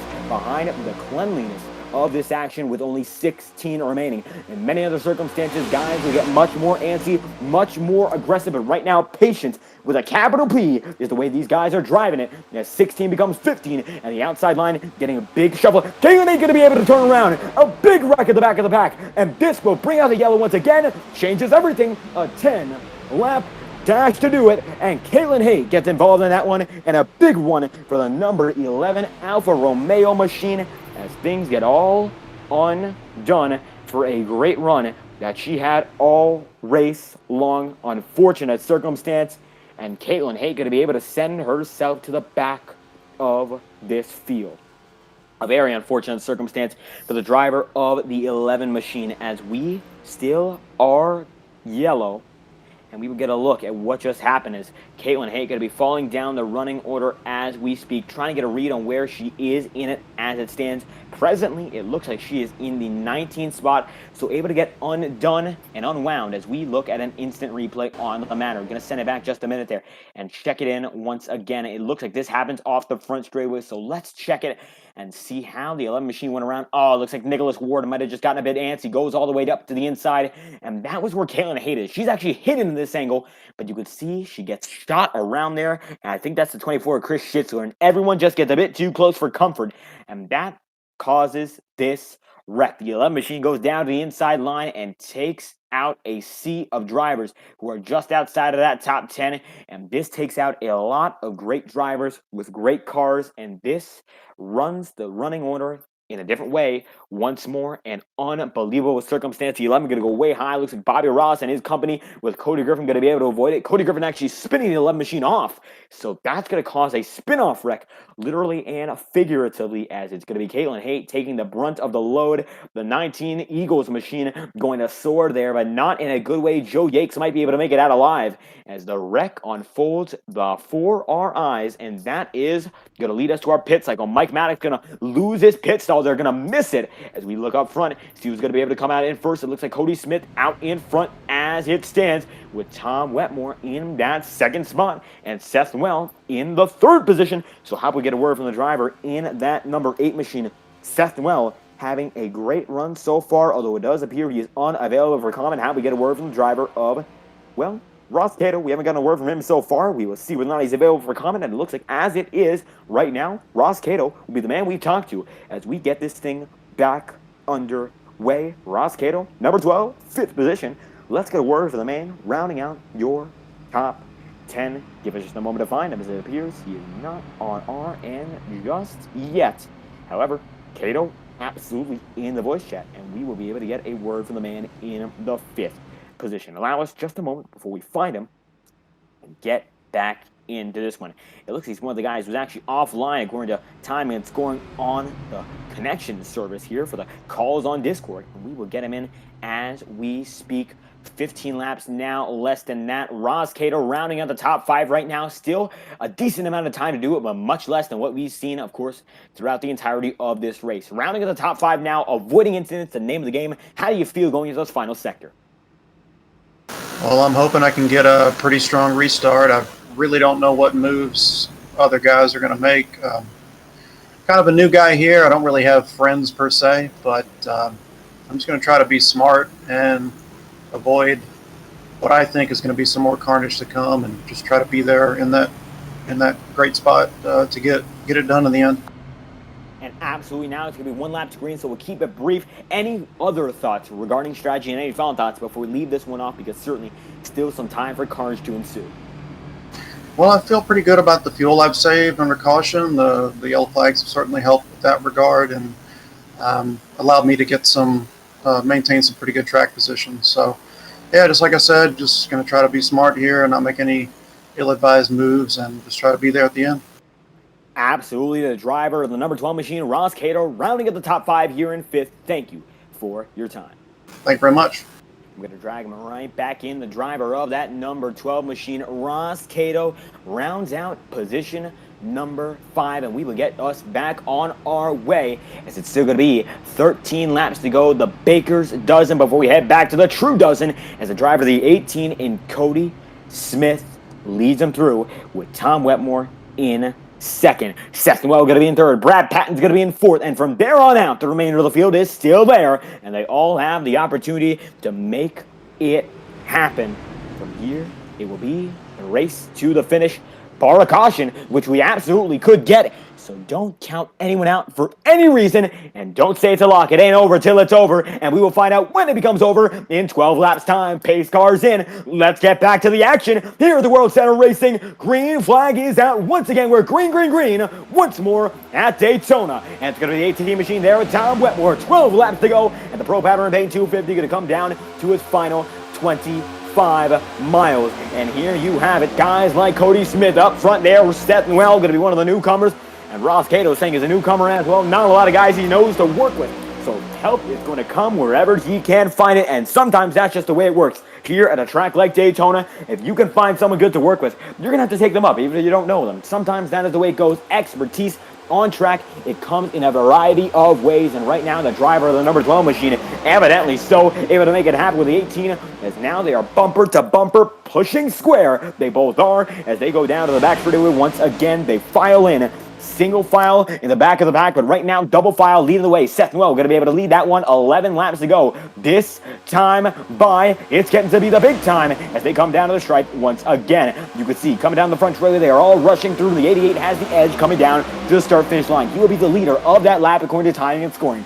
Cody Smith with the lesser distance that he travels. As you see, there's going to be a three-wide battle now. It looks like it's going to be Cody Griffin going to be watching the three-wide battle, as now Seth Well goes up high. Tom Wetmore going to be three-wide in the middle, and now things are getting intense. Three-wide for the first time up front. 11 laps to go. Is it too early to be this aggressive? Well, that's a decision left up to some of these guys and gals up in the front of the pack. If you think it is, well, you might have to lay back. But if you don't think it is, well, you'll just have to work with it. Ethan Lane using that top side, and we've seen him use that top side time and time again. We've seen him use it in the Clash in this series. We've seen him use it in the Road to Pro series. And now the three-car getaway, well, it is indeed getting away. Ethan Lane, Seth Well, and Farrell Ryan, the number 93 machine, holding up strong as it is now 10 laps to go here at Daytona, and the 93 holding on with Tom Wetmore in fourth, and now they go single file up top. The momentum might just stack these guys up, and they might just run out the clock here. That is a possibility. If these guys just want to hold on for a nice points finish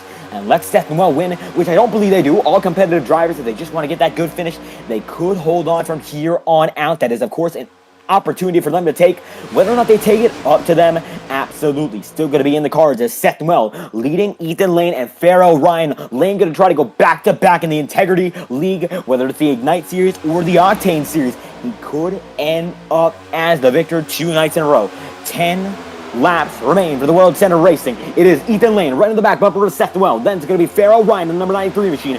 And what a run Farrell Ryan has had. Tom Wetmore there as well. Wetmore going to be up in that fourth spot, and then the fifth position, well, it goes to Brad Patton, and Kyle Cooper going to be there on the inside line fighting for it, and you can see that Ethan Lane keeping it up there nice and straight as Guillermo Alvarez and Kyle Cooper try to hold on with that inside line. The inside simply does not have the momentum as we speak. As you can see, Alvarez there in that 83 with Cody Smith up there as well. And these guys there are still in the top 5, but certainly they do not have that leading momentum. The chemistry with the top 4 guys, it is second to none. And now we'll see whether or not it does become second as the inside line is charging. 9 laps to go. It will become 8 next time by. And now in the single digits, 8 laps to go. It is indeed 88 machine there with the 83. Ethan Lane in third. Then it's going to be the driver of the 18 machine in Cody Smith. And now they're all shuffling. Seth Noel going to be up there on the high side. He's going to block just a bit. Going to be able to keep it nice and smooth. He goes down to the inside line. He's going to shuffle Ethan Lane out of line. And this could get hectic. Everyone able to hold on. 3 wide middle. And now you see this could cause a wreck. Ethan Lane gets filed out of line. And they file him out real good there. And that's going to be able to keep everyone else in the winning chances. But Ethan Lane holds on to the pack, and he's going to be able to hold on quite nicely. Lane shuffled out, but now still in the top 5. Seth Noel almost blocks down to the apron there. This is getting intense with 7 laps remaining. This could be here and now. As you can see, 3 wide. Everyone gets wrecked. Guillermo Alvarez along a sea of cars, and this brings out your yellow. This is a big one. And now we head into the final sprint stage. This could be a green-white checkered. Let's get an instant replay on the matter. Unbelievable. And this might just have been one of those wrecks that was brewing from the beginning. So let's check it once again. Instant replay on the matter. And let's find out just why that occurred. We're going to set it in half speed immediately just to make sure we have an optimal view of what just happened. 2 times the slow-mo compared to usually, of course. And here we look at it. They're going to be 3 wide there, and you can see Tom Wetmore getting filed in, filed out. As no, that's going to be a big one. Farrell Ryan, Tom Wetmore, they go 4 wide for a moment. Ethan Lane there, and Wetmore gets caught up with Alvarez. Going to get caught up with a multitude of drivers. The 18 machine going to come up there. Joe Yates gets out of it, and Wetmore, one of those guys, big time involved. Here's Schnitzler, Mike Mannix, Nicholas Ward, Farrell Ryan, and when we talk about great drivers getting ejected from races and wrecks like this, well, key example. This is a big one, and a lot of greats are taken out. Wetmore has certainly some damage. We'll see whether or not he's able to continue. As Seth Noel is your race leader here from Daytona, and we'll send it back to the leading feed, 95 laps in, out of 100. Joe Yates going to be one of those guys you have not talked to. If they don't go down pit road this time, we'll get an interview from the driver in the third position. And it is, of course, Joe Yates rounding out the podium. An unfortunate circumstance for the Wetmore group there, and Nancy Wetmore certainly not happy about the matter. We'll see whether or not Tom has the ability to keep on trucking it, but it does look like there is some damage either way. Whether or not it's major, we are not too sure of just yet. We will find out, of course, in a moment's notice as we go down to the inside line with the remainder of these guys coming in. They do not appear to. A few guys coming in, Kyle Cooper, Guillermo Alvarez, certainly some guys involved do, but Seth Noel holding on there with Brad Patton, Guillermo Alvarez, and Joe Yates is in the third position. Now actually going to be falling down just a bit. We will wait until pit cycle is over as Seth Noel and Patton hold on 1 and 2. Ross Cato going to be there with Joe Yates, and it looks like Yates going to be able to hold on in position number 4 according to timing scoring. How about we get a word from, of course, the driver of the 87, as a comment being made there in the chat about one of the drivers there. Thank you for stopping by once again. Hope you enjoy the show. As still Yates, the 87, the man we're going to be able to focus on. How about we get a word with the man of the 87 for the first time this season, Joe Yates, currently 4th on the board. We're going to drag him in right now, and let's get a talk with Joe Yates as it stands inside that top 5 with now less than 5 laps remaining. It's now, it's never when it comes to victory. So how are you going to play it out as we have only so much time before victory is near? I'm just going to do the best I can, I guess. And certainly, of course, all about putting the best effort you can in, but anything in specific when it comes to strategy now, or is it all about aggression? It's all about getting up on the wheel at this point. We got just a couple of laps to go. We got lucky, dodged that last wreck, and we're still in this thing. I'm going to fight to the last lap. Absolutely looking to fight to the last lap. Do expect another yellow because, of course, some guys have predicted yellows very late, but now we're getting to the late stage itself. Do you think this is it? I think this is it. And there we have it. A brief comment there. Joe Yates as we get back to 1 to green this time by any final thoughts before we head into the final leg of this race. No, I'm having a lot of fun. I'm just ready to get back going. And there we have it. Joe Yates in the number 87 machine looking to get it back going inside the top 5 now. Thank you for stopping by. Hope you have a great race. Thank you once again. You too. They were going to drag him in there. Joe Yates in the top 5 as Seth Noel leads the way with 1 lap to green. And here we go. This is the race you've been waiting for. The race to the checkered flag. And here you have it.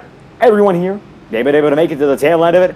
These top 5, top 10 guys, we've put an awful lot of focus on them here and now. If they're not able to execute, well, they're not going to be able to come home in victory lane, the Pro Powder and Paint 250. If you enjoy the action, be sure to like and subscribe. Once again, a great race we've been having, and I hope you guys have enjoyed the presentation. Certainly been a bit bumpier than we wanted to, but this second half, I tell you what, been great racing, and we have not had a single interruption.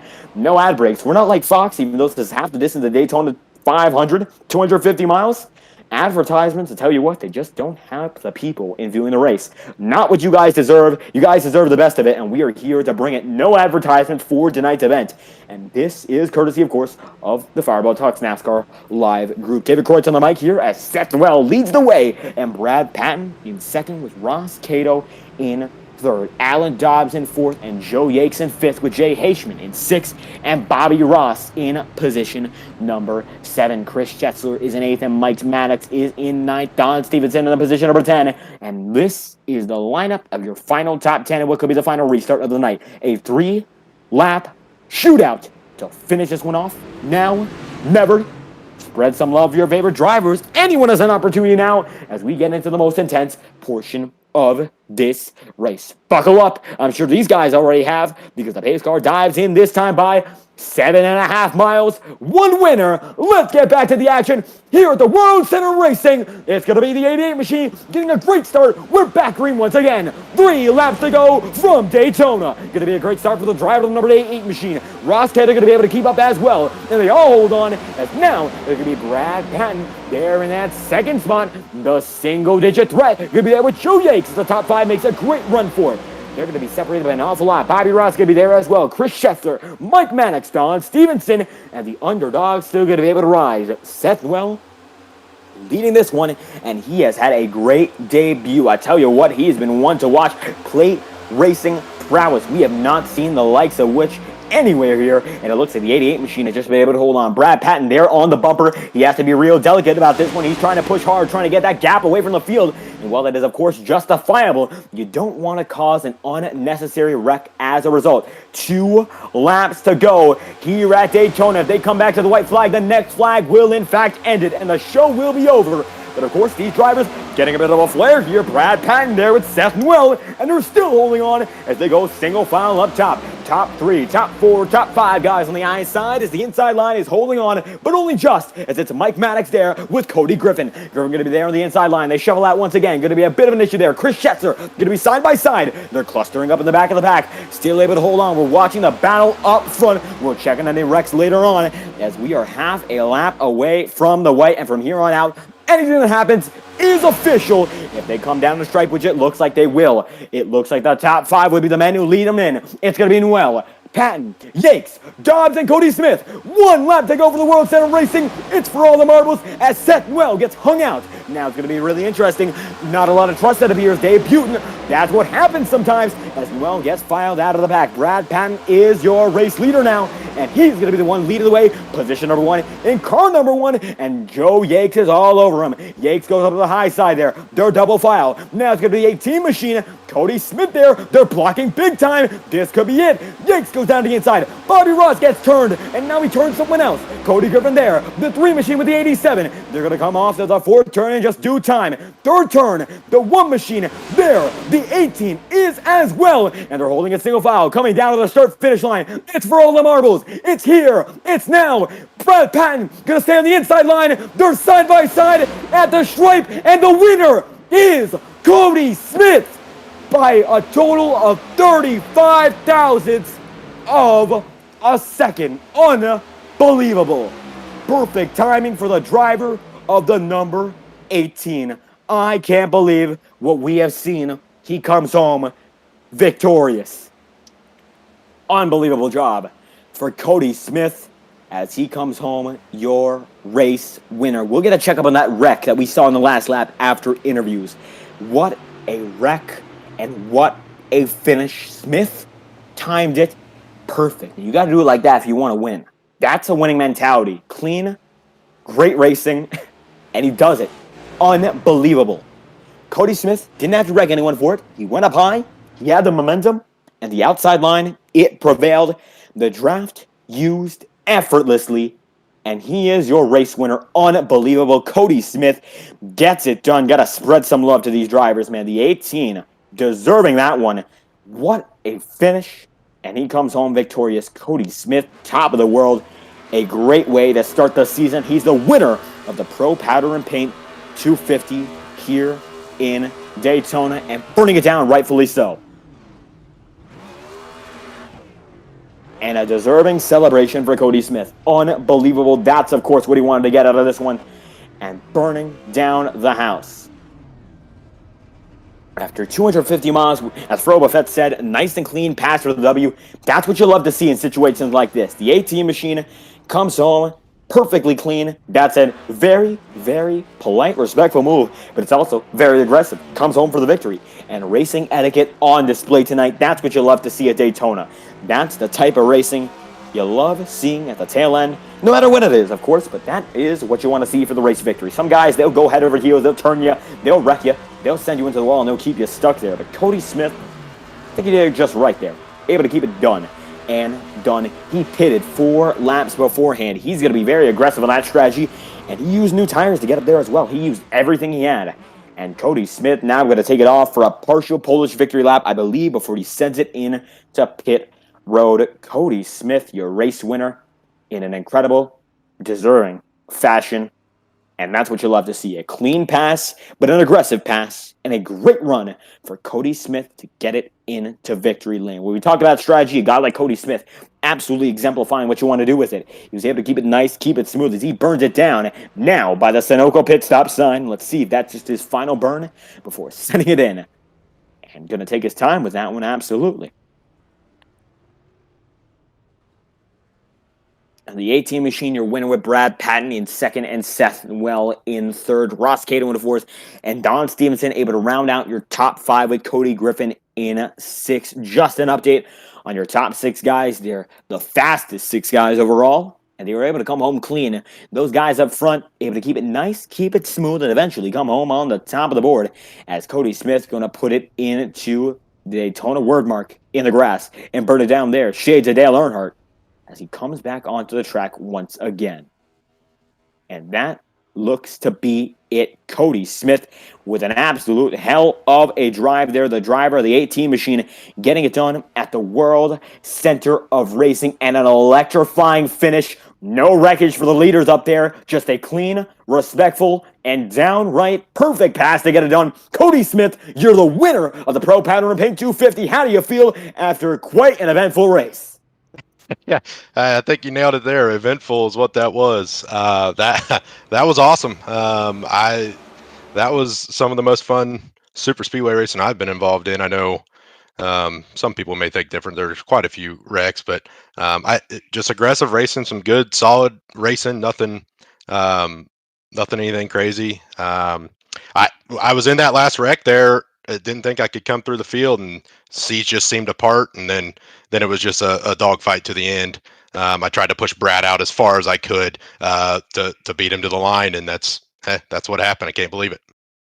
And absolutely looks like that outside line made it happen, and what a way to use it. Were you even sure if that was going to be able to make it happen? Because the outside looks like no help there. The inside got stacked up. What was the move there, and what was the thought process? Because eventually it got you up there, but was it just a last-ditch effort? Yeah, go where they aren't. I actually preferred the outside lane. It didn't allow, if you got to the right rear quarter, the side draft was massive in these cars.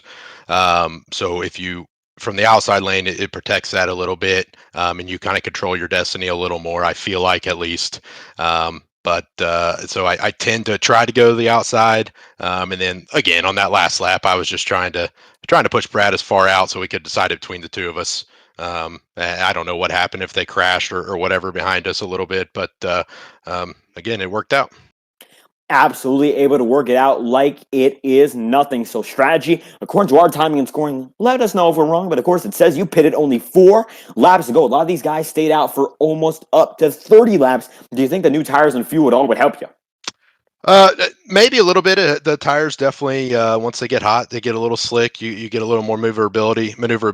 Like I said, I was in that last wreck. I had some damage to fix, so I had nothing to lose but to go down pit road. I think I started somewhere in the 20s on that last restart with 5 or 6 to go, whatever that was. Wasn't sure I was going to be able to make it up there, but found enough holes and got to the front. Absolutely able to find enough holes and come home as the first winner of the season. Now, still a long way to go, but you're starting yourself off right, and this will put you in firm, solid contention to keep yourself in the points battle. As next week in this series, the Integrity Octane Series, we're going to be able to pull up the schedule in just a moment's time, as the next race will be, according to our schedule, at Auto Club Speedway, a 100-lap event there. So how do you feel going to that one? Auto Club, always an exciting track, no matter what car, track combo, of course, Auto Club to track, but no matter what car. Yeah, I love that place. It should be, every time I've raced in these next gen cars there, it's been a ton of fun. I think you'll be able to use all the track pretty much. Be a lot of cars up by the wall as well, so should be exciting if we can get some long green flag runs there. I like my chances. I feel like I should have the speed to at least contend for races throughout the season. So looking forward to it. And absolutely able to make yourself a contender on the first run of the year. So any final thoughts before we leave this one off? No, again, just thanks everybody for watching. Thanks for coming out and broadcasting. Thanks everybody for the league. It's cool to have full fields. Hopefully we can keep that momentum going and have a good season here. It's a long season, but looking forward to it. Absolutely looking forward to it as well. Cody Smith coming home as the first winner of the season here in the Pro Powder and Paint 250. Thank you once again for your time. Thank you, Dave. There we go. Going to drag him right back in. Smith, the top of the board tonight, and it looks like little bit of trouble dragging back him, but there we have it on his way. Smith in the 18 machine comes home as the first position driver tonight. Brad Patton in second. So how about we talk to him? As we saw, he was leading with 1 lap remaining, so certainly so close to the top of the charts here tonight. Brad Patton still had a hell of a race nonetheless, and second tonight for the 1 machine. How do you feel after a tumultuous event, able to come home runner-up? Being able to come home P2 feels amazing right now. The race was pretty difficult, but it was fun. I'm glad we got the high side back in the draft. But yeah, dodging the wrecks, that was probably the biggest goal of the night, and finally got to actually finish one of these races and come home on podium. It's just an accomplishment for the start of a season, I think. And certainly a great start to your season if you're able to, even if you weren't able to take home that W, coming home nice and clean. So strategy looks like a little different from Cody Smith. We saw that he pitted very, very late. You pitted about 27 laps ago. How much of tires and fuel impacted you? Because it looks like a lot of yellows equalized the tire and fuel situation. And you were just able to come home with what you had. Yeah, I think if I would have pitted that last pit stop there when Ethan went in, I was thinking about going in, and I was like, you know what? I'm going to stay out here for the track position. I don't want to be any part of the middle half of the of everybody. That way, I can dodge a wreck. Normally, the wrecks don't happen in the front unless it's some aggressive moves. And then you've seen what happened there when I went on the outside and Noel threw a huge block, which is okay because I hit him square. It just got me a little loose and shot me down a little bit, and then there was all calamity after that. So I think if I would have had tires, I don't think I would have been as squirrely, and especially when I was getting pushed there at the end. Just felt like the rear end of the car was just being lifted, which is understandable. I mean, we didn't really take that much fuel there.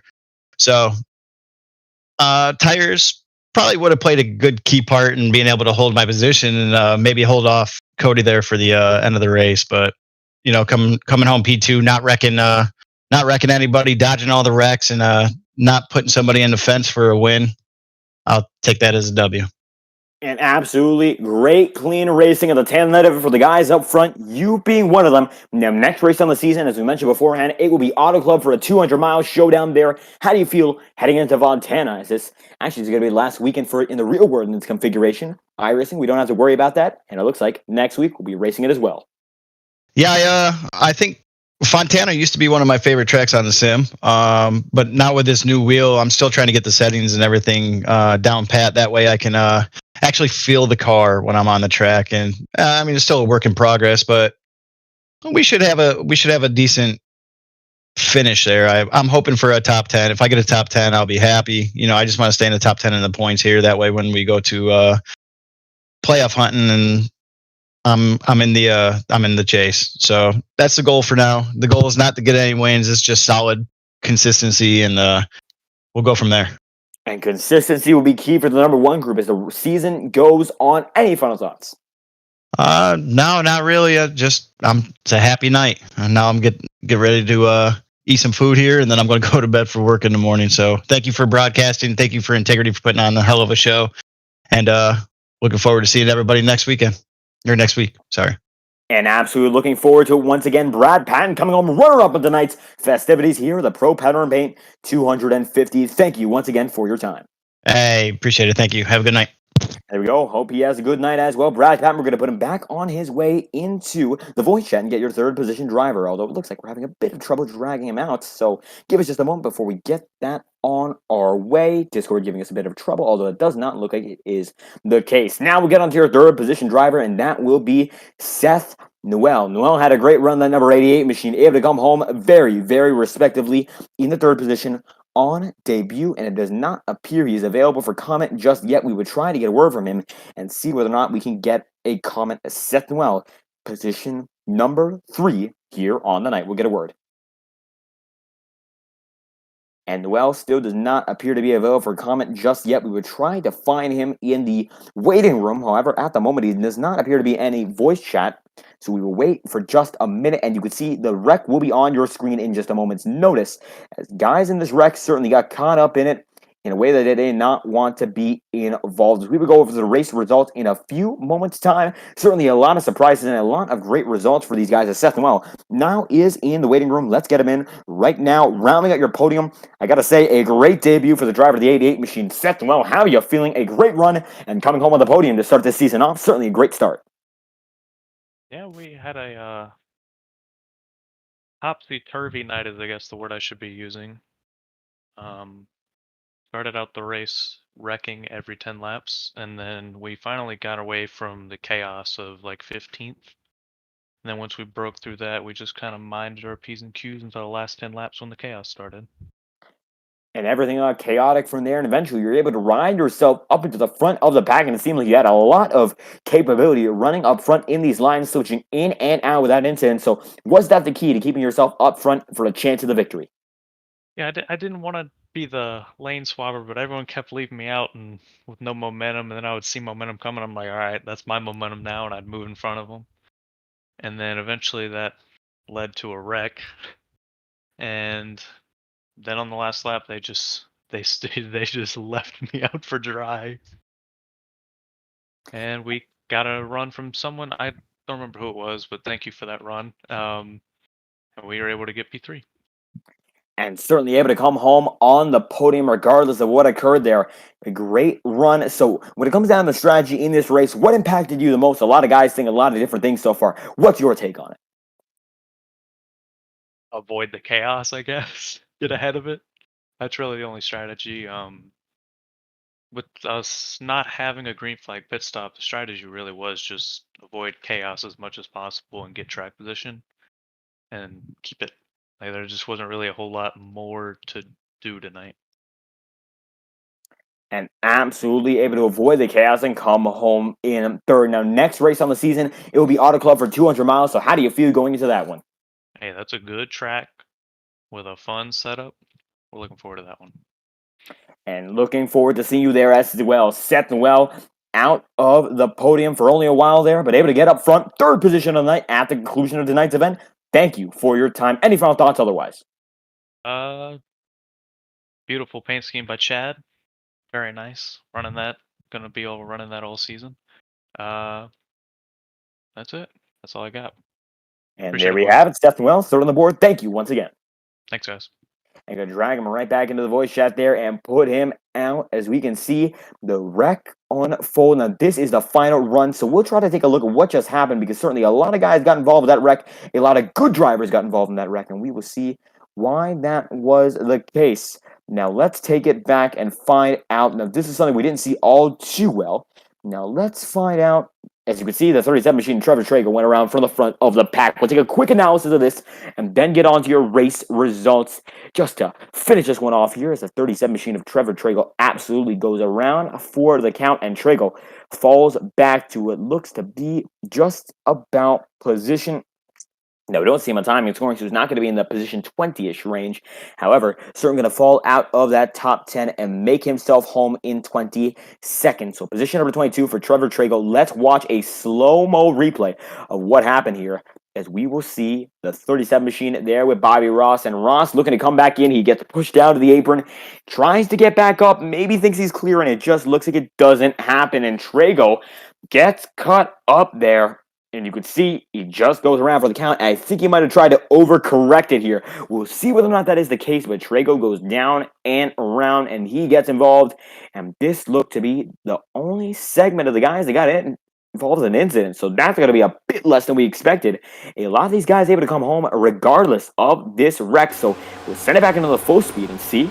But yeah, Trevor Traeger going to be able to get out of that one. And it looks like Bobby Ross, we'll see whether or not he came up on the track, and it looks like he did, and that's what's going to cause the big wreck. So we'll look back once again and check the instant replay. And Ross, I think he just tried to save it there, and that's the overcorrection we thought Trevor Traeger had. But Bobby Ross absolutely going to get involved in that one, coming home in 21st as he tries to get back on the track. And it's unfortunate, but overcorrection leads to the 15 machine getting all caught up in there. You can see Alan Rowell, Jay Haishman. Looks like Mike Maddox able to make it through, and the 27 gets clipped on the end of it. So a big wreck nonetheless, and the drivers in that section going to fall back multiple spots and end up outside of that top 20. But Cody Smith comes home your race winner, and position number 1 goes to the man of that AT machine. Let's get your race results before we round out this broadcast. A great race that we saw here tonight, and let's get your final piece of information in as we were trying to get it in as we speak, and it looks like something's going to come up in there. That is not what you want to see, and this is it. Race results going to be on your way in just a moment's notice as we will get your timing and scoring finalized. Cody Smith is your winner. That is indeed official. But it looks like, other than that, we don't have official word on everything else. We will get it up and get it on your way.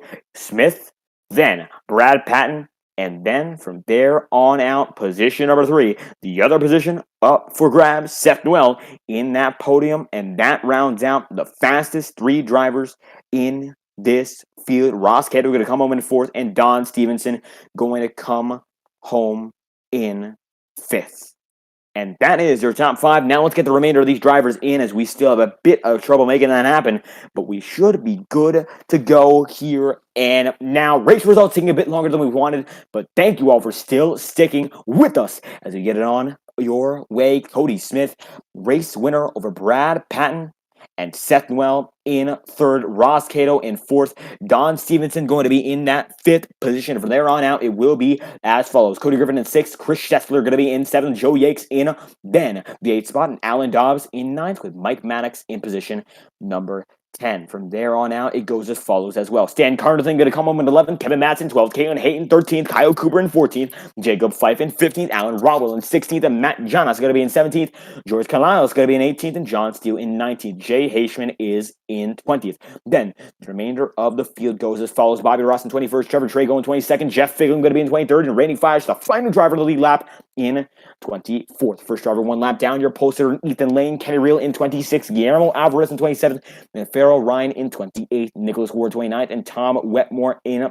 30th, and the remainder of the field, including this final batch of drivers. The final 8: Victor Avila Felix 31st, Luis Caballero in the 32nd spot, Chad Dillon 33rd, David Mayberry in 34th, Nick Tarabuch in 35th, Jim Fife 36th, Sam Nito in 37th, and Chris Edwards 43 laps down comes home in the last spot. Cody Smith, your race winner. Thank you all for watching tonight. A great night of action. We hope you all truly did enjoy it. We will be back tomorrow night with the FORL Cup Series at Michigan. A great race to be had there.